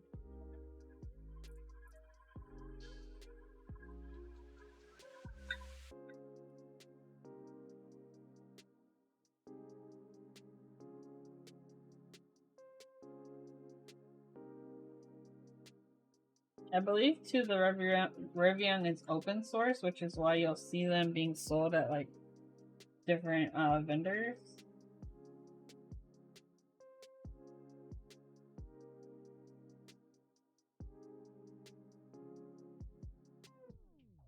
V2 nice layout. Oh, I also like a bottom left control because I can't break the habit of using that as a crouch. Oh yeah, that makes sense.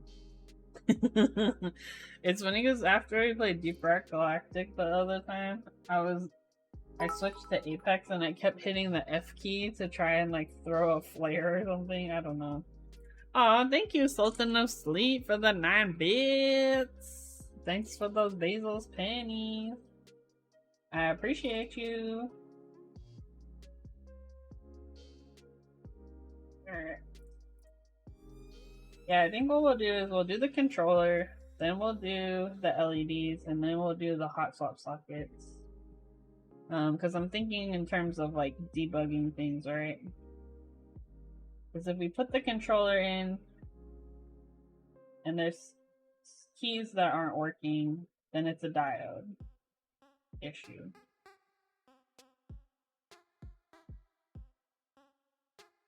And if we put the LEDs after the controller and they're not turning on, let's see. Random question, can you hear songs in your head? It's a good question. I don't know. Yeah, I think so. I mean, I used to play music a lot, so I can hear like beats anyways. Like I can keep time.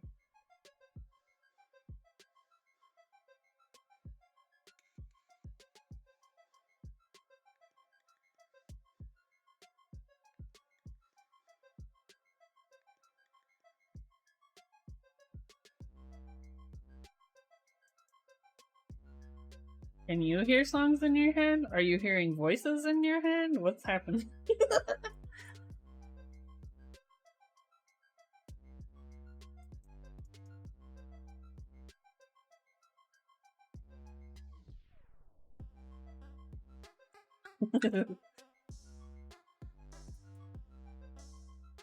I know we talked about before, like, I forget the name of it.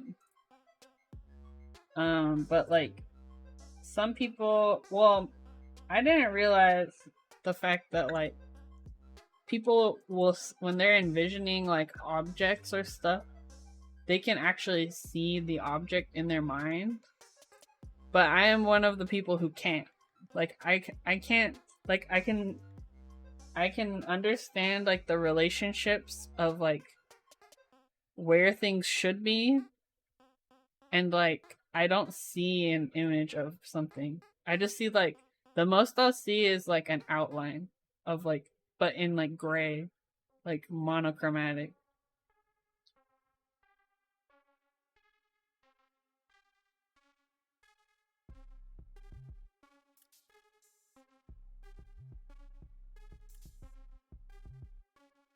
But yeah, because we watched this video about it, and then Gently Bean was like, "Oh yeah, I can see and like manipulate this like object in my mind," and I was like, "What?" I'm like, "You can see colors? What?"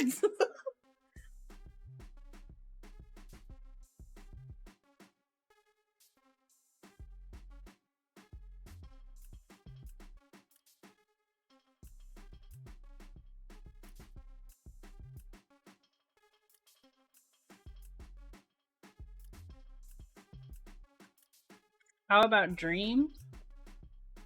I feel like I have dreams, but I don't remember them most of the time. But I don't associate color with my dreams, if that makes sense.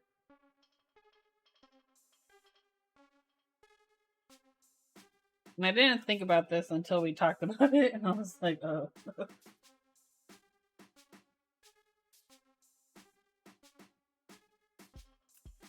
Like, it's more like when I dream, I know who's there and I know this, like, what's happening, but I don't see it visually, if that makes sense. It's kind of like, I don't hear a voice, but it's almost like somebody telling a story. Like if somebody tells a story, I can't see, like some people will visualize, like, what the people look like or stuff like that. I can't do that.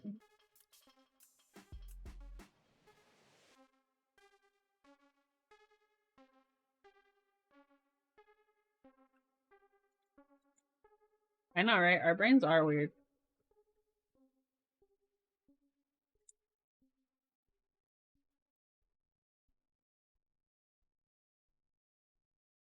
Okay. I think I got all of this one side. So now I'm gonna hit the other side. Lumps of electric fat. Electric fat is the new band name. Write that down. I have our entire personalities inside exactly.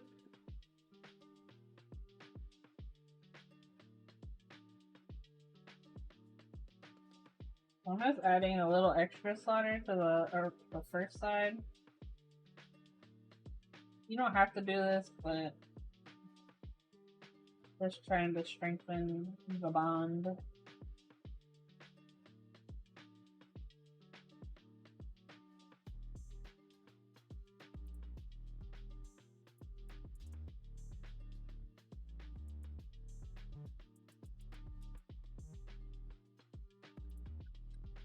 Quackers! Hello! How are you doing? Also, thank you for joining my Discord. There's cats in there. Also, did you find that PCB you were looking for? I know you mentioned you're looking for an Alice PCB.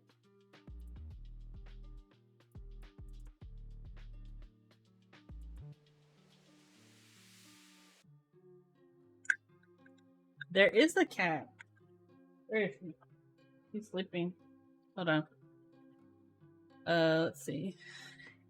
We also have Her Majesty is here. Winnie. She's right here. Say hello. Say hi, Quackers.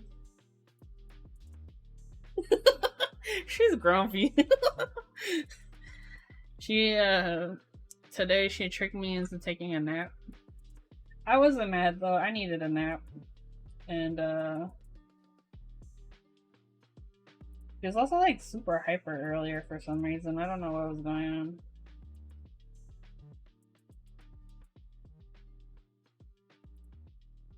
Oh.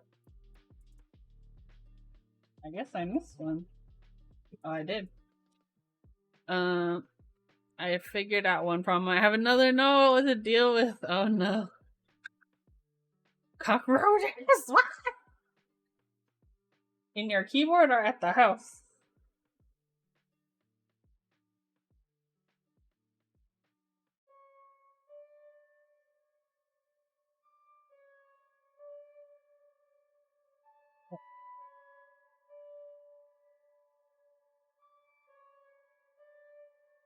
I hate bugs. Oh no. I used to live in Hawaii and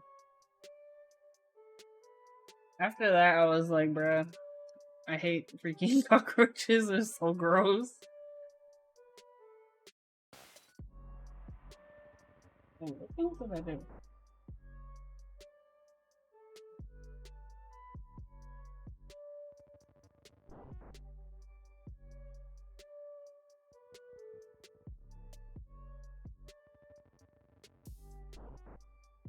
Oh, that's why I missed it up. Because I didn't hit the other side. Yeah. There you go. My mom had the audacity to say that I should not bring food in my room when it started in the kitchen.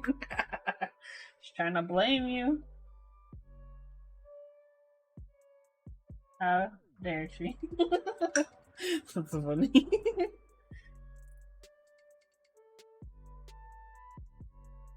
Yeah, especially like if you're in a tropical climate, I feel like cockroaches are inevitable. I'm not sure where you're based out of, but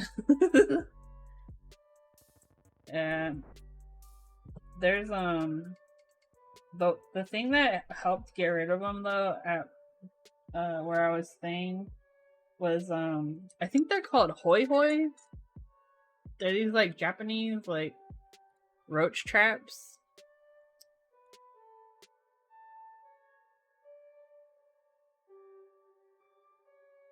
Yeah, it looks like it's like a glue trap.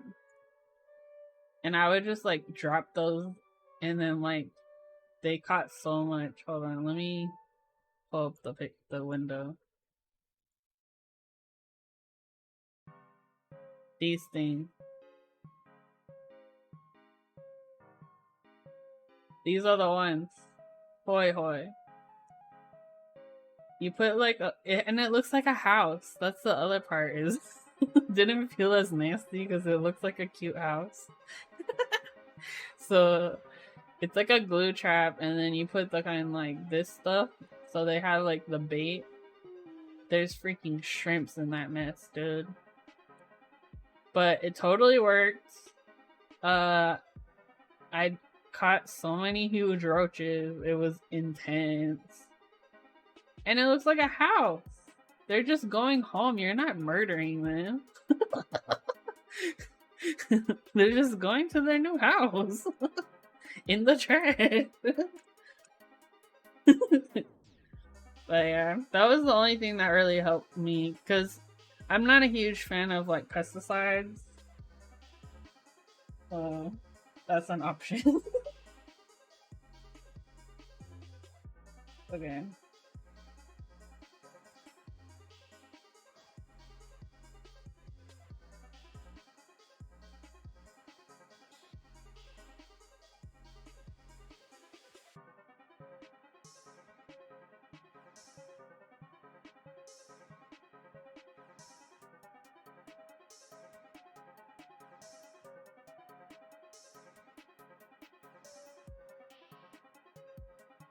I remember going through videos cleaning their PC. Yes, I love those videos where they're cleaning the computers. But yeah, like when they get roaches inside the computer, I'm like, oh. I don't know why a roach would want to be in a computer though. Like, is there food in there? Do they like electricity?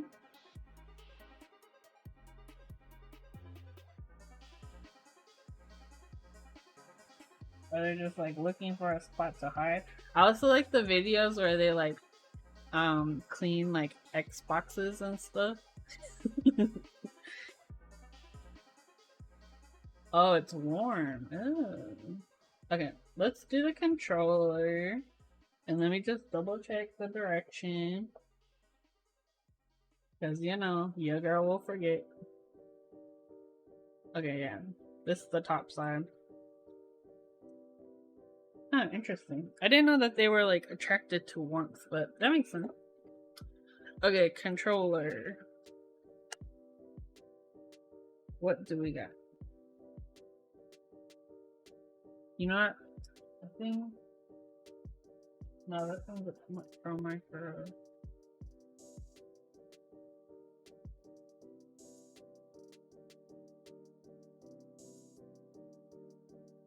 Go ahead.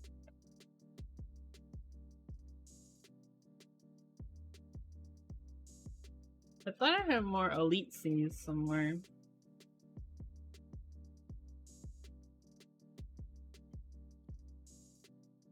I for sure have Pro Micros.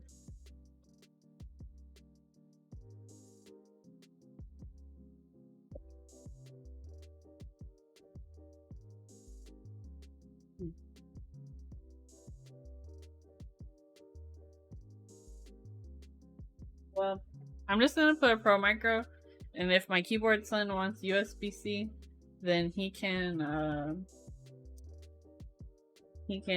that'll be his, like, learning opportunity.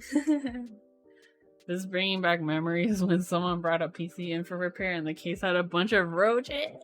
Oh, they put sticky traps in the case? Oh my god. Ugh.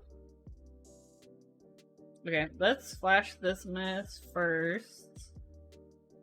I'm gonna flash it with VIA because I'm lazy.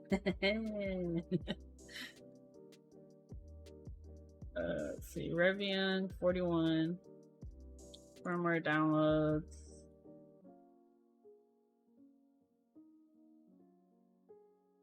They poured out of the case? That is intense, girl. Why you gotta tell me that?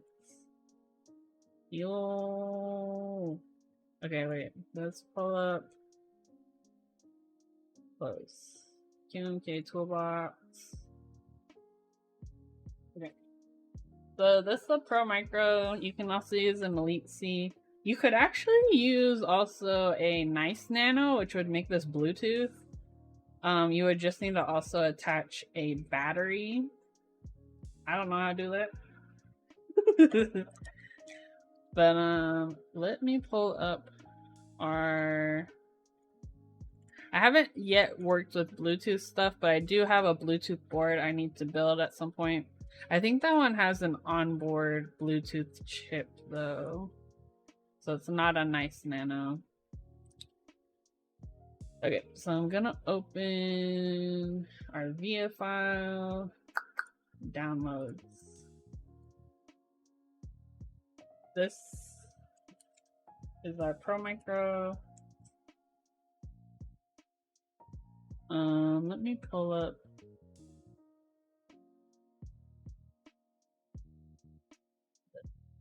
Okay, so I think this one. 32U4, I believe. Yep, 32U4. I'm gonna hit auto flash. And to flash this, we're gonna plug it in and then hit the ground and reset pins. So that would be these two.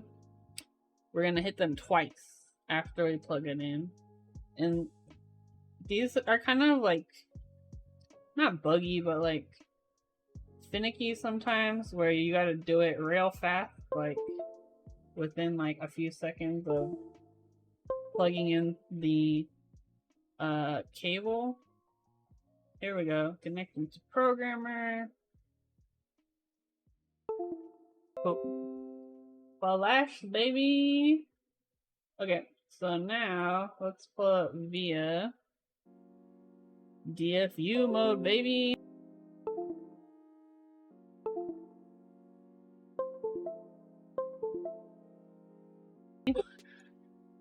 Okay.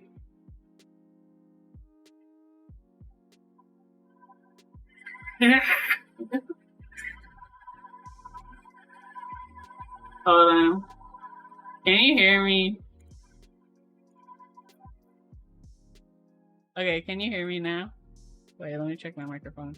We're getting hacked! No! Okay.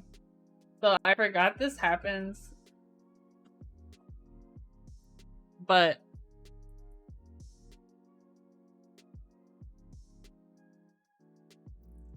we were already in Dookie Town static. We didn't need to go to Dookie Town. We were already there. Okay, wait. Let me try this. There we go. Okay. I forgot. There is a bug I've been experiencing with VIA. So if the board is already plugged in sometimes, when I open VIA, it will reset all my USB ports. I don't know why it's doing it, but I hope you can hear me. But yeah. But this is, so it's recognizing this chip now as a Reviung41. Great success! Okay, so now we know that the controller is working. So let's do the controller. We'll do the sockets for it, and then we'll do the LEDs.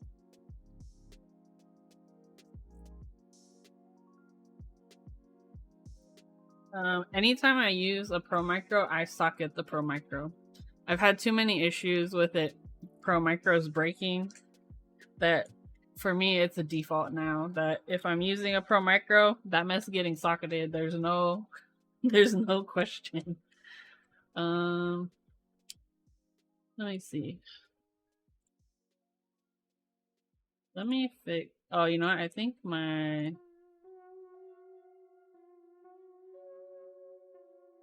Okay, there's the music now. Okay, I think we're good now. Let me know if there's something broken, if you can hear me.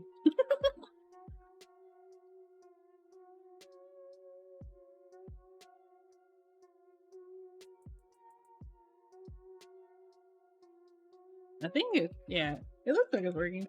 I don't know.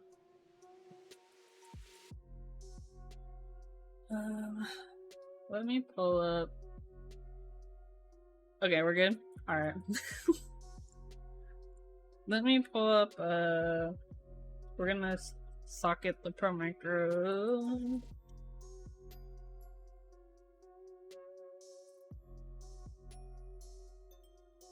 My problem too is I have sockets like literally everywhere. I have a bunch of different kinds too.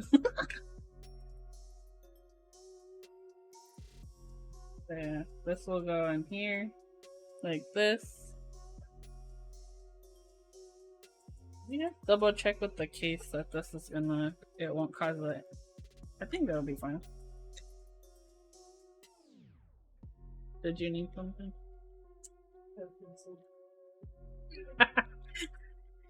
I don't know if you guys can see Winnie right now, but around this time is when she gets her evening meal, and My mom literally has to come in and wake her up so she'll eat her dinner. Because she'll just stare at you and be like, what? What do you need? Oh, hey, Smiley. Wait. So yeah, I think this will be fine. It's the same height. It's actually a little shorter than like a pin header.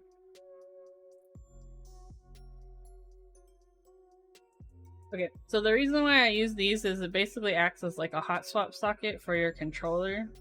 And especially with Pro Micros being so like fragile, it's important to be able to take these off if necessary.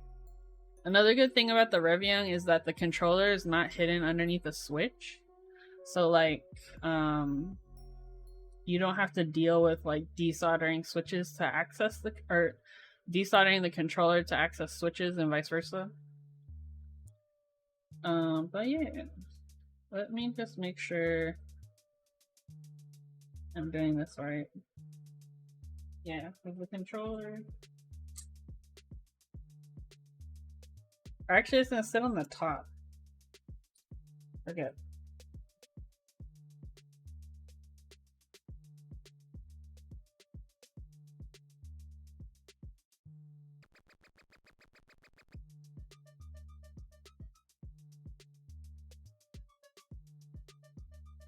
The other thing I like too is that this PCB, they label the row and column pins on one side, and then they label all of the Pro Micro pins on the other side, so you know like which direction to put your Pro Micro.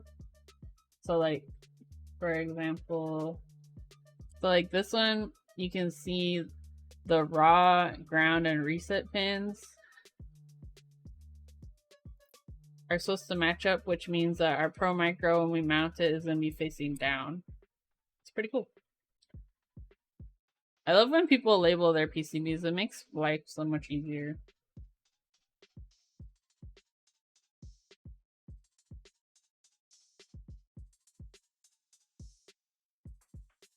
Just pushing that in. And we'll just solder all these pins like we would for normal pin headers. With sockets, I like to just put as little solder as necessary. Or just generally with Pro Micros, I like to put as little solder as needed. Just because in case like something happens, especially if you don't have a FR301, it will make your life a lot easier trying when you go to try to desolder it.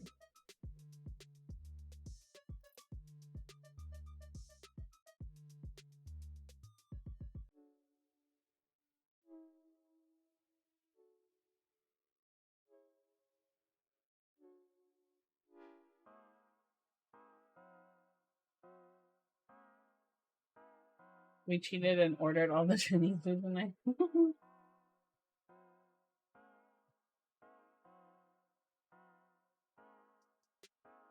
Did she wake up? Here, go. Go eat your dinner. Go. Go down. Go. Good girl. Winnie is off to eat her dinner.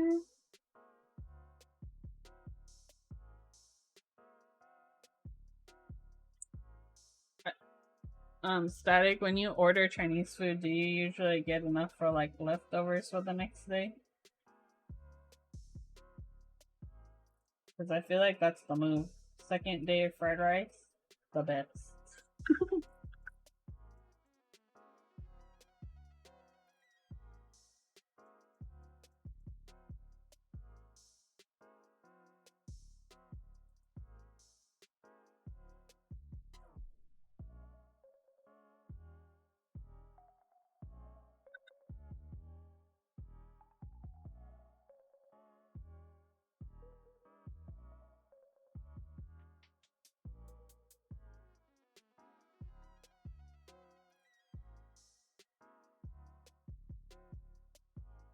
We get enough the next day and the day after.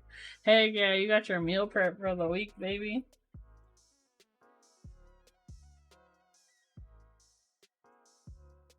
That's the best. That's like, I always joke about pizza meal prep. I'm like, oh yeah, I got enough pizza for the week. week.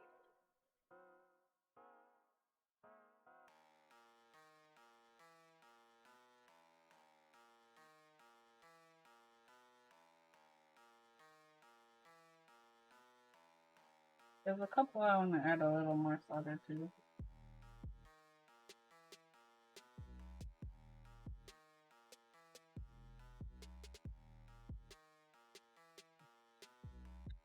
I guess the Chinese pork and cut it up and make. That sounds amazing. You make your own fried rice?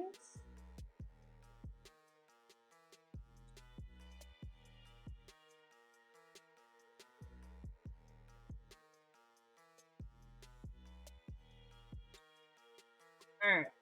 I was like, people fried rice? What the heck are you eating?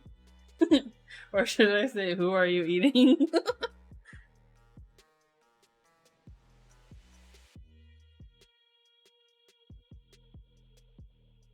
Alright, where is my bag of diode leg hoarding? Here we go. Okay, so for this, to socket it, I'm going to use diode legs in place of the pins because the pins don't typically fit in the holes of these kinds of sockets. So these are just leftover diode legs from through-hole diode.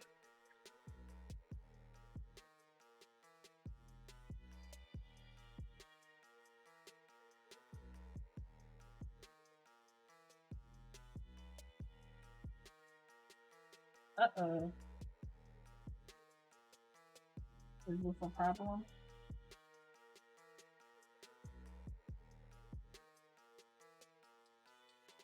How does that work then?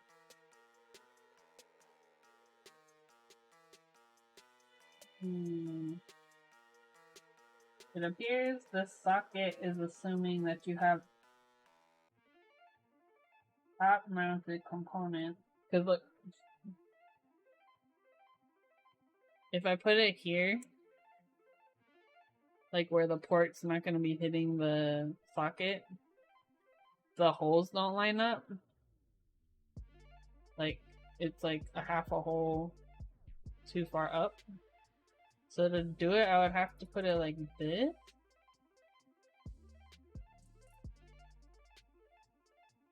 Oh, I guess we could clip it. That's a good idea. Let's do it! Because yeah, this one comes with like bridges between them. I do have other ones where it's just like strips.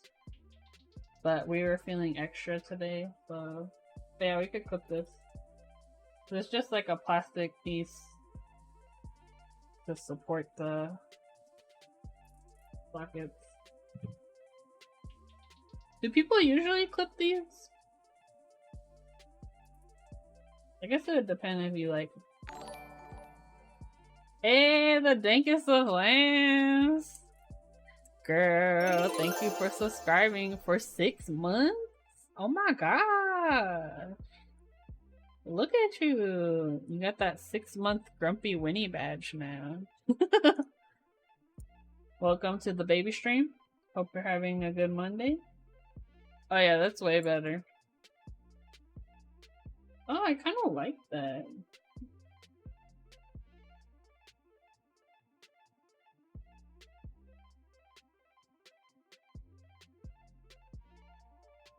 Yeah, everything else seems to be fitting flush, so. We're blessed. Thank you, Kukarovaka. Also, we're getting hacked. No. Static, how dare you?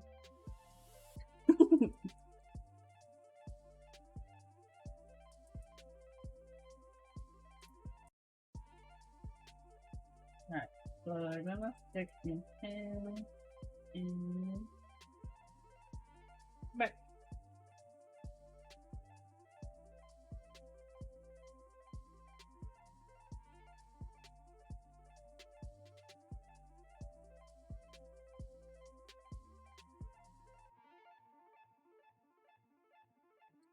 This is the stabby part where I usually end up stabbing myself on accident with these dial legs.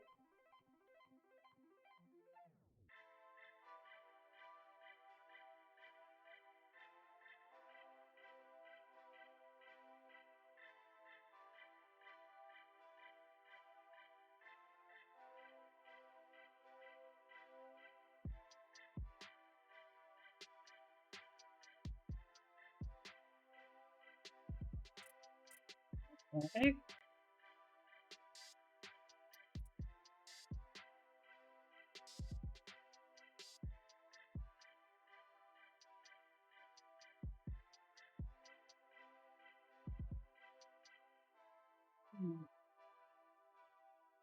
I will not like you.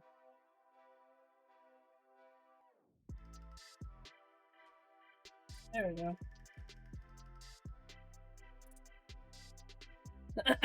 So yeah, this is the long process of me trying not to stab my fingers.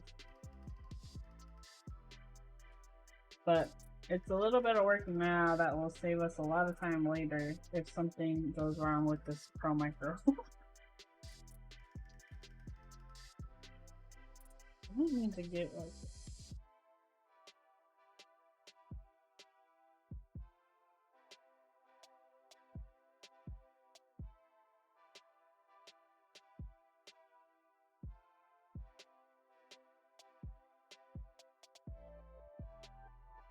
there we go, that's better. It can be hard to know like if you put the pin all the way into the socket, so you'll kind of feel it like get stuck. It's important to get it all the way down so that it's making enough contact with the socket.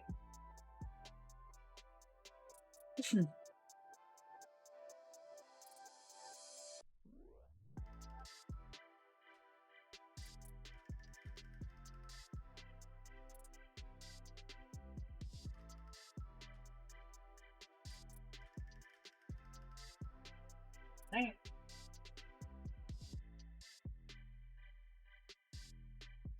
I wonder if I use some tweezers.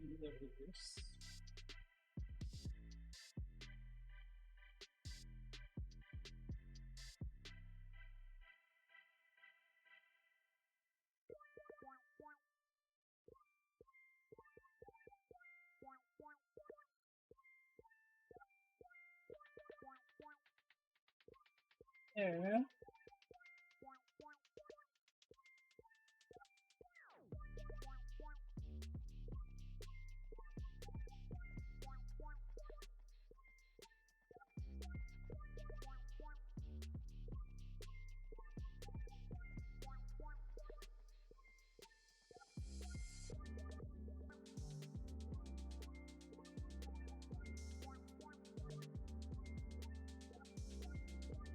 I don't know if it's just this particular brand of socket, but this feels more difficult than usual.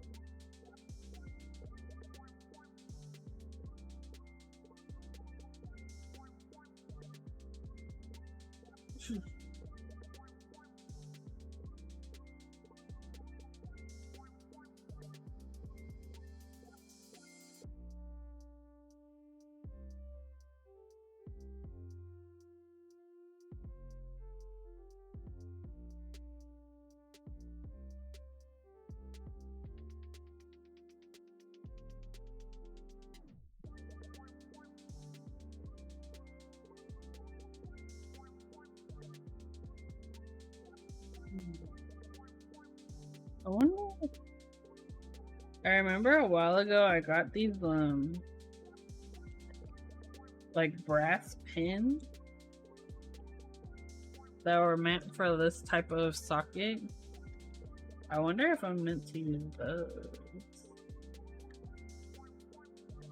They were a pain in the butthole though because they're very short. So it was like difficult to push them in to the socket.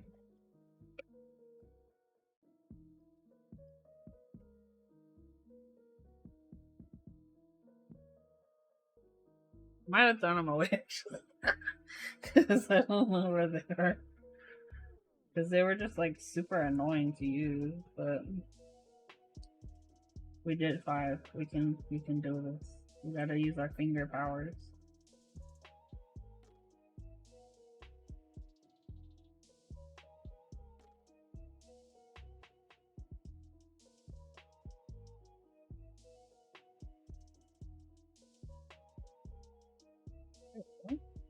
Yeah, I think the tweezers is the move. Usually you can just push them in, but for some reason this one is taking a little more pressure. Hey, come on.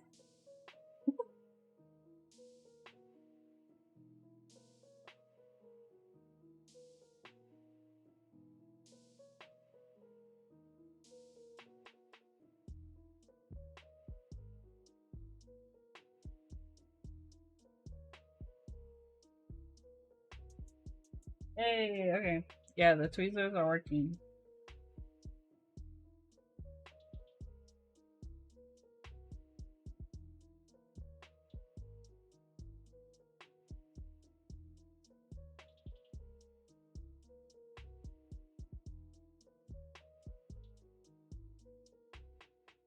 If I just hold it closer.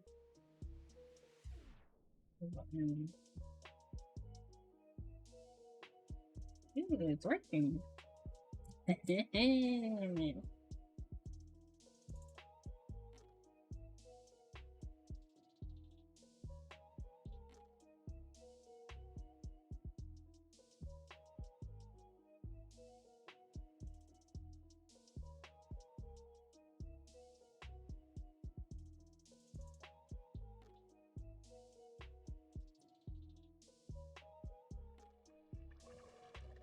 Oh, come back.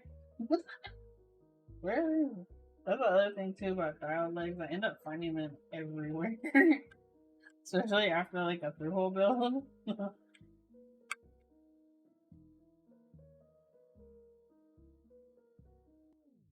And they are pointy and sharp, and they will cut you.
Ew. It's working. We're halfway done now. We'll flip to the other side.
I think this side might be a little easier because the other side's already lined up.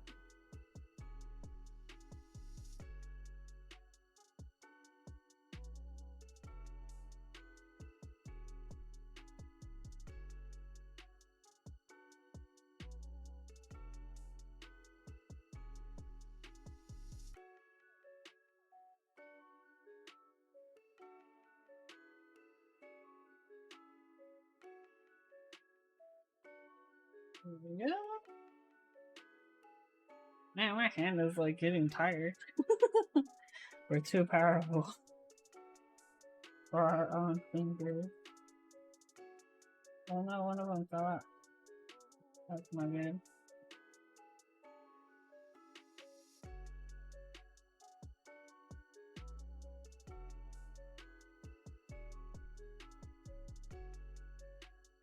Wait, come back.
Depending, let's see, we've been almost 3 hours now. What I'm thinking is I might save the rest of the build for Thursday, just so I can, because it's getting later. But we got a lot of stuff, so I'm happy.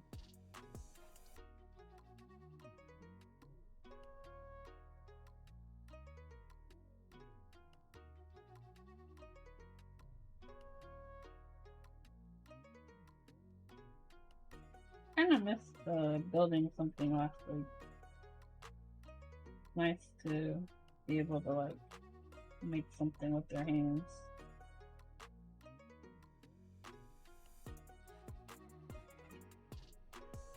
But yeah, I have a design out there I need to build. The switches already finally.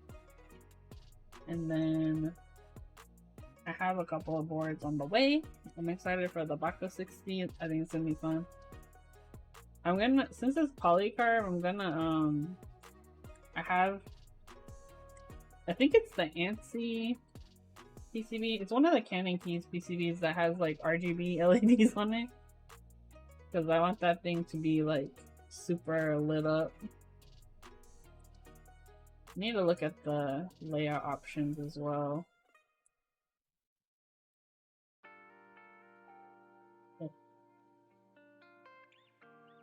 And then I have a carbon fiber, or forged carbon plate for that build that I picked up when I was in Texas. So I'm excited to try that material because it's definitely, obviously it's lighter than brass, but it's an interesting material. I don't know what to expect in terms of like flux and stuff.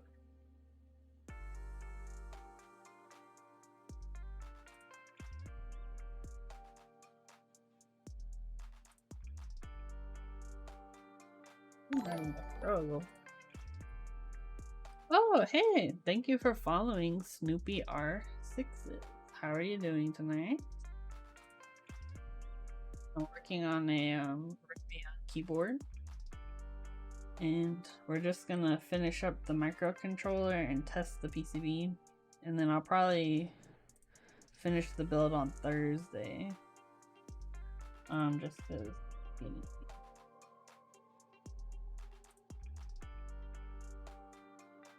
I hope you're having a good day.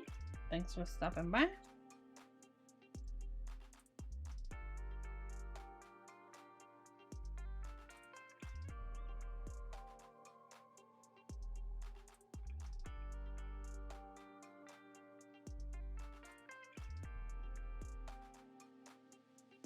I have a couple more pins to put in.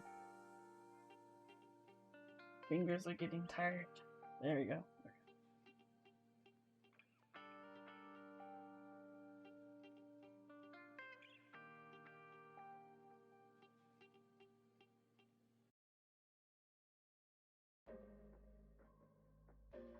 Luckily, I have like a bajillion diode legs, so that makes it a little. It's convenient. If one of them gets bent, I have a ton more.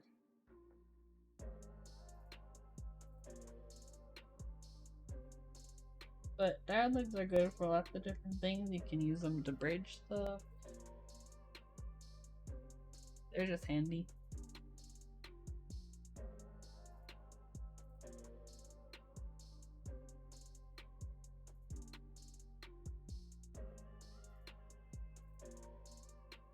I'm trying to, I've been debating whether or not I want to get in on GMK chaos theory. Because half of me does not want to, like, put my money into GMK group buys right now just because of, like, how long they're taking. But the other half of me doesn't want to fight people for extras. But then the other half of the first half is like, but it's so much cheaper to do the group buy. But then the second half is like, but then I gotta wait friggin' forever.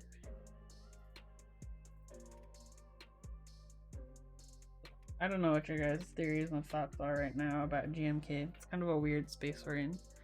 Because the vendors have enough capital where it's guaranteed they're gonna have a bunch of extras. At least the big vendors. So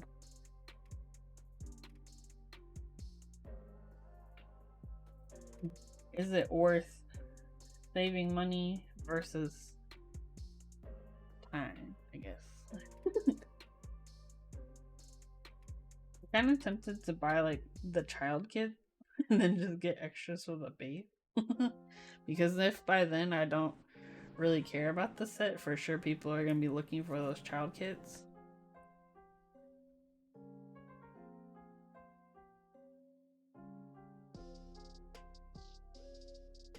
Maybe that's what I'll do. I'll just buy child kits.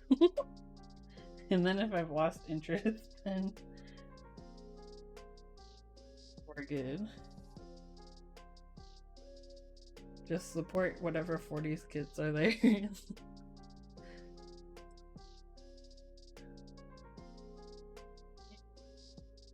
This last one. I can't tell if it's my fingers are tired or it's genuinely difficult.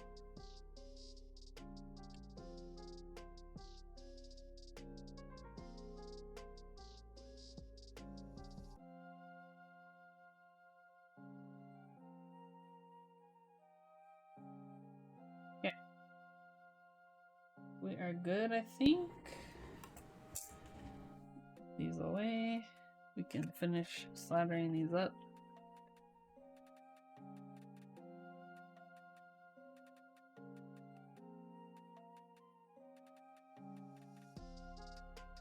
I think my mom is watching a show and because she likes watching those like Jeopardy shows and stuff, and I just hear her yelling, "Lunch me!"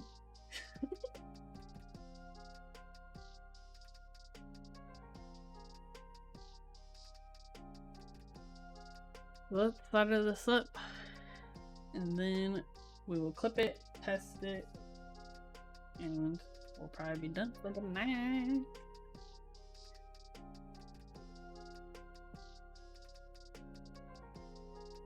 So again with this, since it's Pro Micro, I'm going to use as little solder as I need to. Just to make the connection, but not put too much solder where it's going to be bridging or flowing onto the socket. This also makes it way easier if you need to desolder for whatever reason.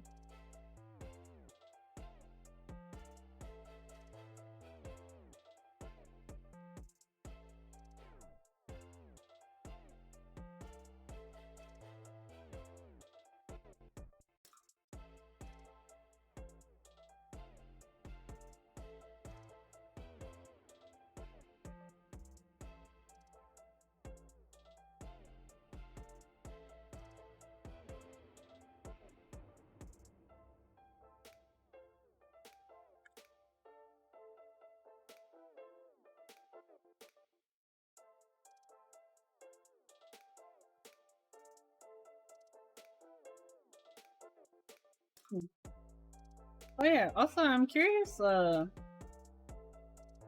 what everyone thinks. I've been recently like looking up different streamers to help with like our charity thing we're doing. And I kind of noticed like there's been a very distinct decline in the number of keyboard streamers that are out there. I don't know if anybody else noticed this, or if it's just me, but I feel like a lot of people quit streaming.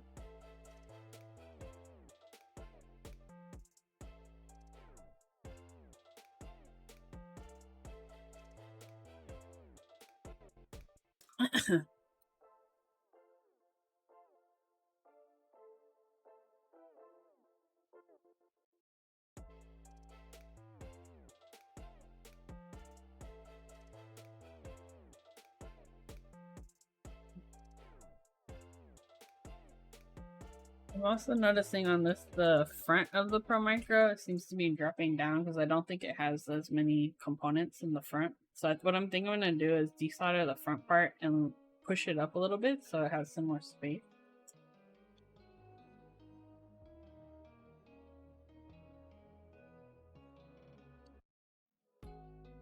Which shouldn't be too crazy since we didn't put a ton of solder.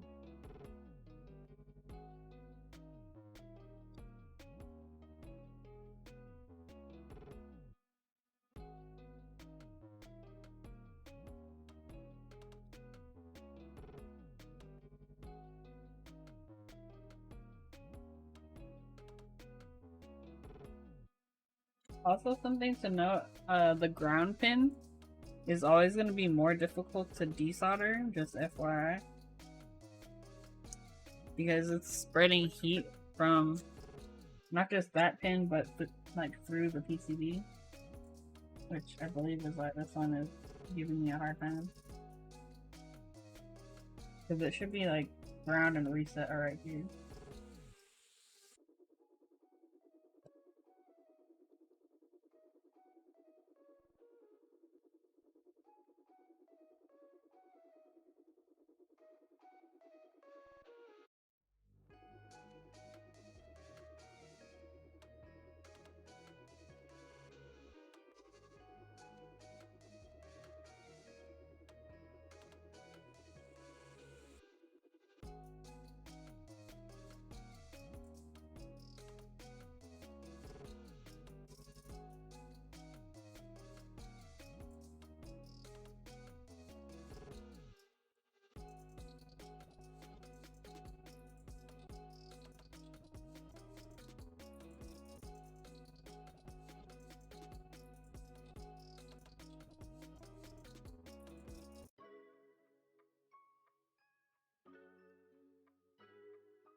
Hey, what's up, Tangerine? It's good. I'm working on doing the controller right now. But I noticed that, the front of it is like sitting a little lower than the back. So I'm desoldering and then I'm just, cause I got through one side and then I realized, so I'm just desoldering these front few pins and then I'm gonna push it up a little bit.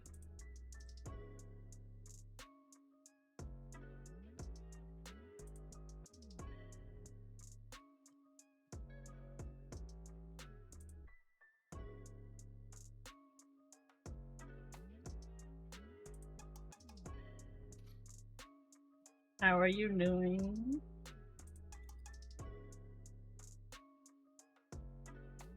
But yeah, I think what I'm gonna do is I'll finish the controller, we'll test the PCB, and then I'll finish the build probably on Thursday. Just so I got some work to do, and it's getting later. But yeah. I didn't realize that this board had LEDs when I first was like, oh, I'll build this.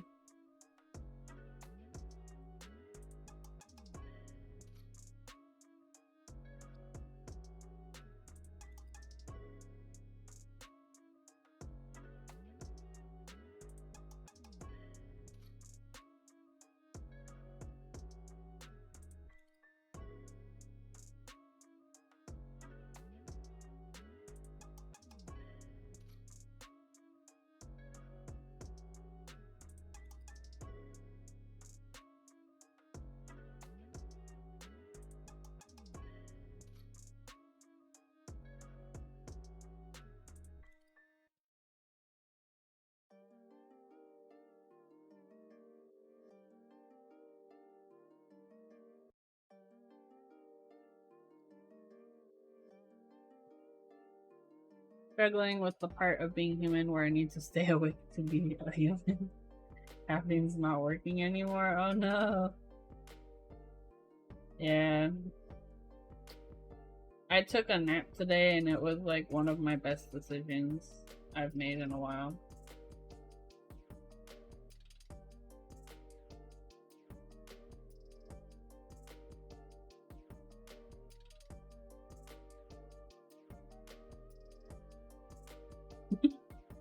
Seems like I'm now able to make the ripple on my water. Nice!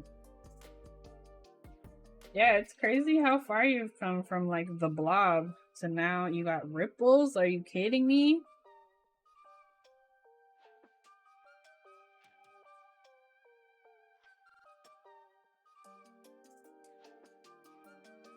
Open these out a little bit.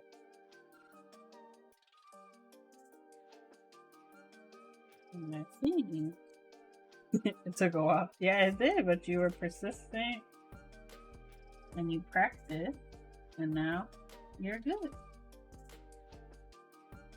I think this ground pin is the one that.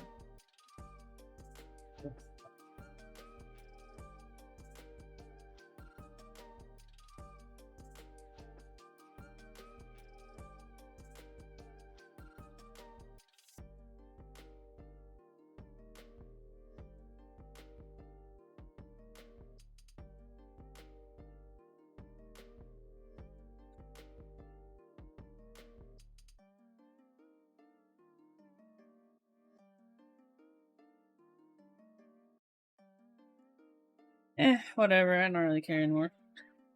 I think what I'm gonna do is, because I think what's happening is there's two braces in the back, so I'll just cut those off, and once I take the whole controller out, everything's socketed, and then we can adjust the length of the leg.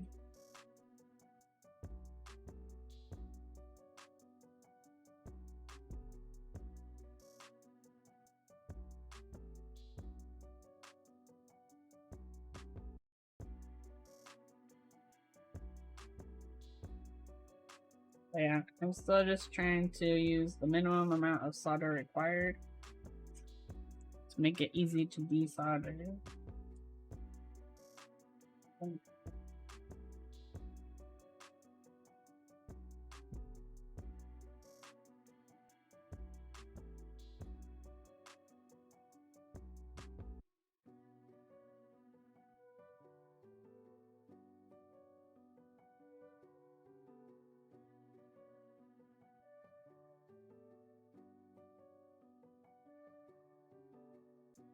This kit comes with a acrylic cover too for the this part, so even if it's a little like crooked, it doesn't really matter because it's not gonna see it.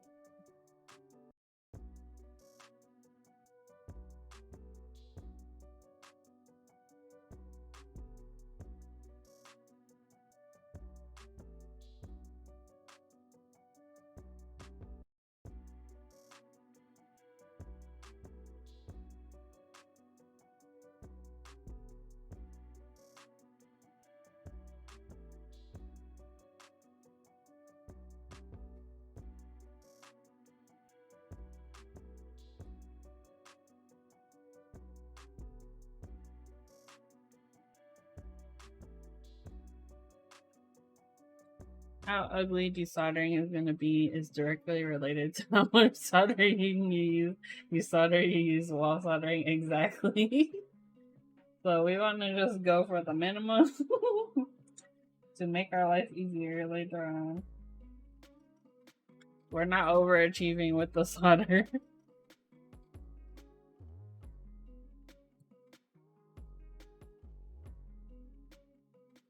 We can always add more if needed, but I do have the Berber gun. We were using it earlier and it's so freaking cool, but it still scares me a little bit.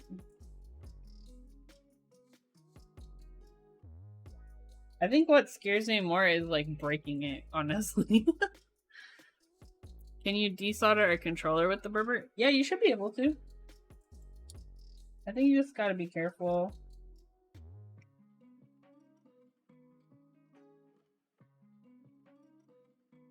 I think too it depends on like what size nozzle you have.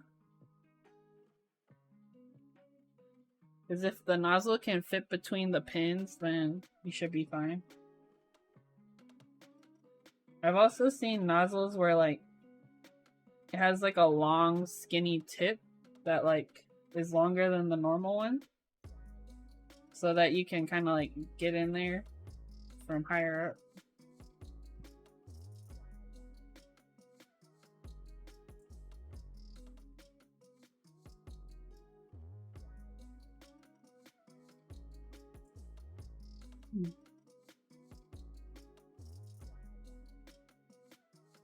But yeah, I'll let you know the when I try it. I'm sure there'll be a time when I try using that gun on the controller. Actually, now that I think about it, I should try and repair the. So like me and my coworker, we both tried to make Ergo42 keyboards. That was like one of the first ones because what I found the files on GitHub, and I ordered the PCBs by myself. And through like JLC PCB. This was like very early Cube Noob days. And we failed to build his one correctly. Like his doesn't work. Mine worked, but I broke the end of the controller off on accident.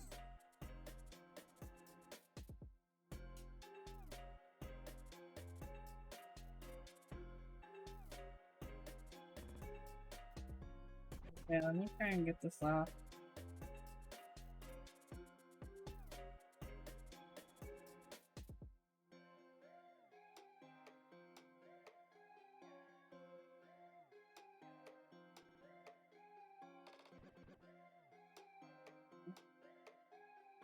What the fuck now? Basically just using the edges of the Pro Micro to like push it up off of the sockets. Trying not to damage it. It can be kind of a tight fit because they sit so close to the PCB.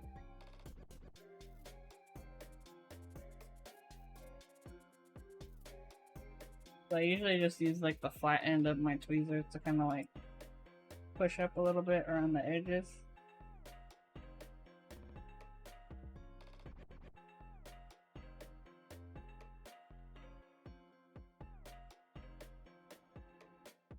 But yeah, with Pro Micros, you just gotta watch the USB port because those things will pop off so fast. You won't even be looking, and they're off.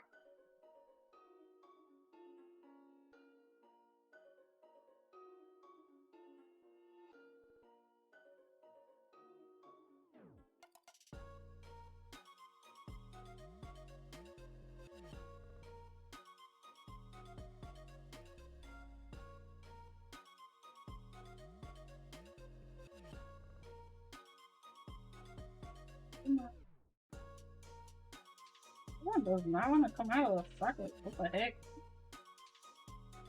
There's no solder touching, but this side just loves the PCB too much.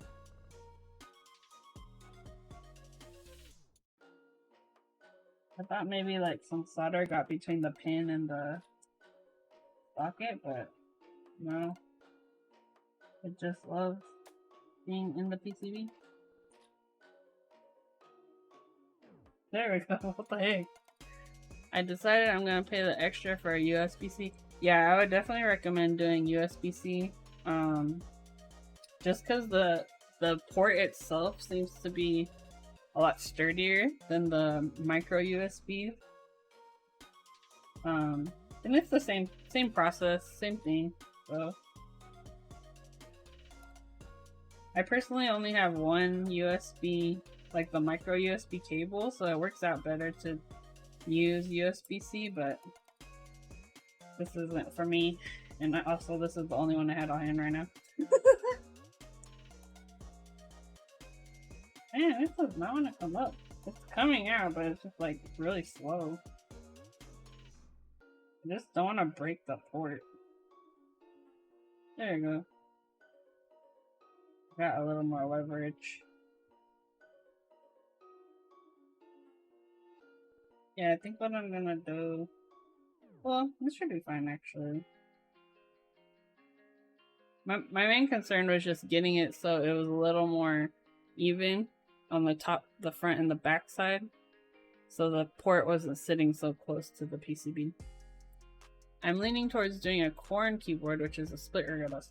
Oh, okay, yeah, I would Corn is really cool. I think I want to say it's V3. Basically, get the one that does not have reversible PCB. That's my main tip, because the one that does it used to be that the Corn, I think it was V2 where it would, and V1, the PCBs were reversible.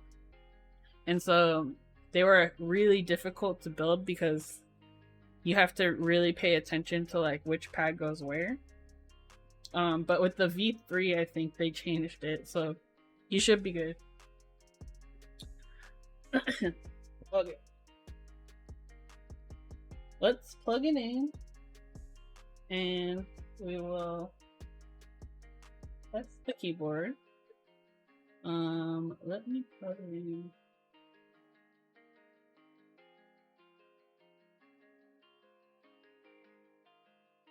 Hopefully it don't mess with all of my USB ports again. Okay, Monvia, don't break my stuff. Okay. So let me pull up my window. There you go. And I'm just gonna test that all the switches work. So this one is a hotswap version, so there's no plating where the switches would go. But to test it, we can just touch the two metal pads on the like where the socket would be. So it's good to test this just to make sure our diodes are good before we go soldering anything else.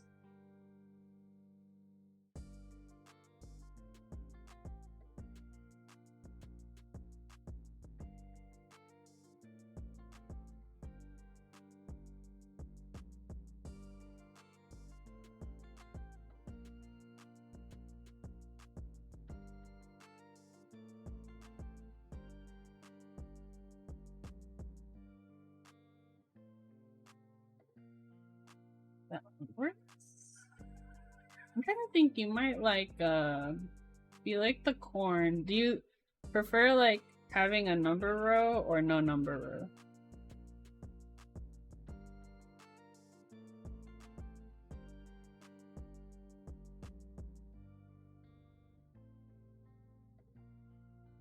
Because I built a Souffle keyboard before. You might like that one. That one has oh, look. That works.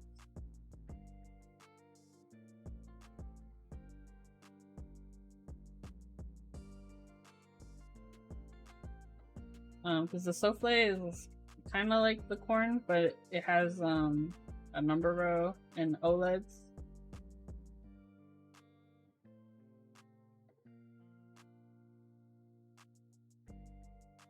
I usually do, but I want to try something funky. Nice. Yeah, try something different. That's the nice thing about 40s is it's like you don't have to invest a ton to like try something new, something different.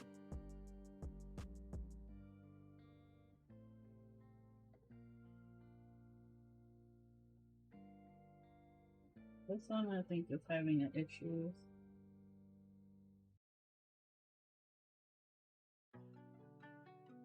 Yeah. This one having a problem. Let me just double check one more time.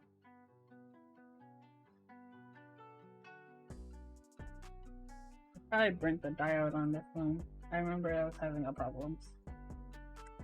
Let me unplug the keyboard. I have a basic 65 and 60, so I was like, let's have one more that's just crazy. Nice! Where is this one? There you go. Yeah, I'm working on designing a PCB right now for a 40%.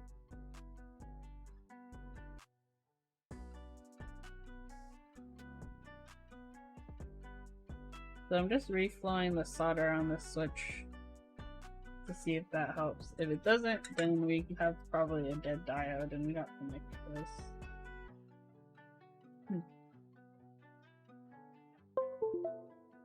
Alright.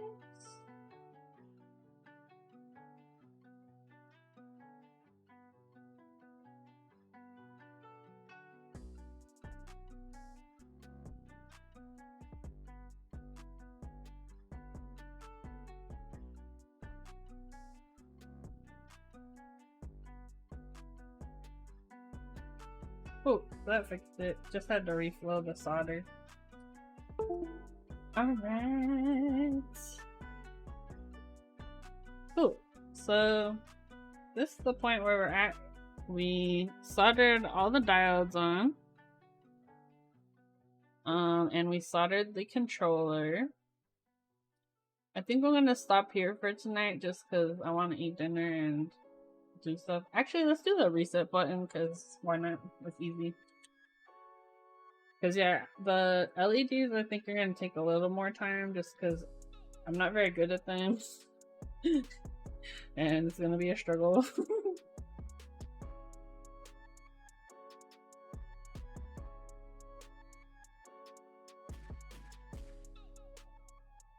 So what I think I'm gonna do is I'm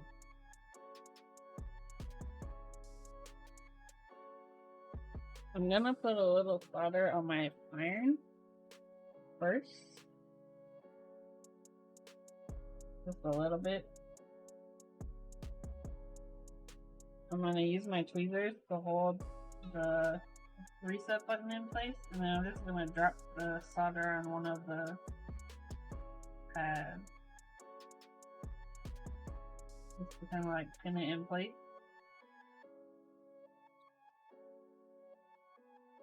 Kinda gotta do it fast so the flux will like kinda burn off too quickly.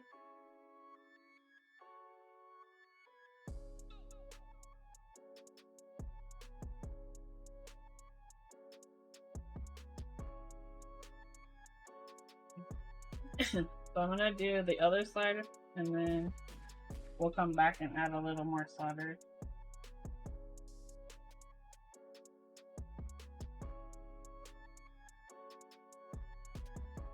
Wait, go back.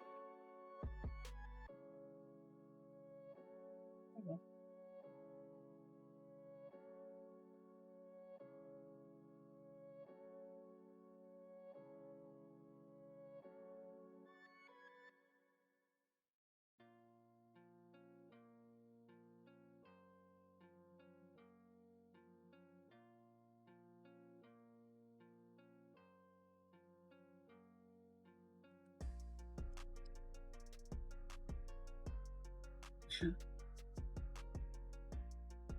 Yeah, I think that's good.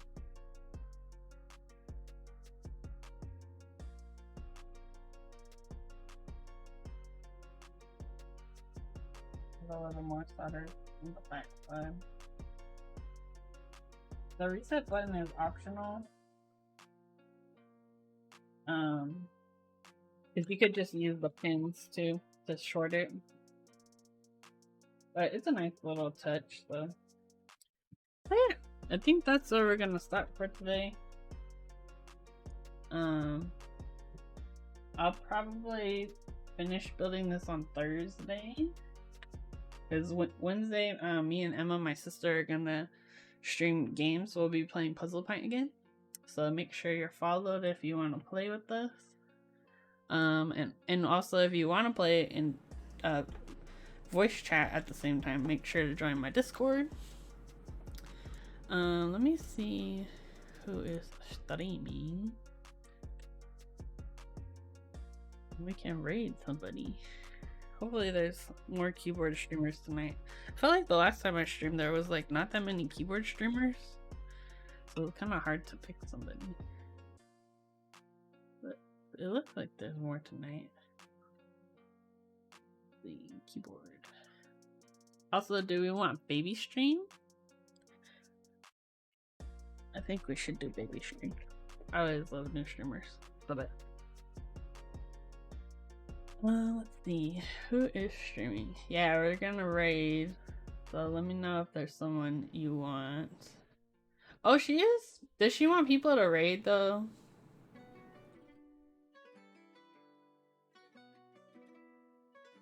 We're gonna do it anyways. If she gets mad, this is on you, Lamb.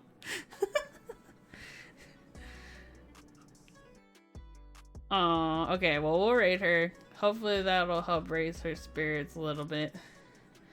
But yeah, thank you guys for hanging out. Make sure to give Comfy Thinkies a follow. Also, I just unlocked follower emojis. So if you use the Keep Noob Horn, you should be able to use it now that you follow me. It's not just restricted to subs. So hopefully that works. But yeah, I hope you all have a good night. I'll be back on Wednesday with my sister. We'll be playing Puzzle Pint, and then on Thursday we'll finish up this build. So I hope you have a good night. Bye.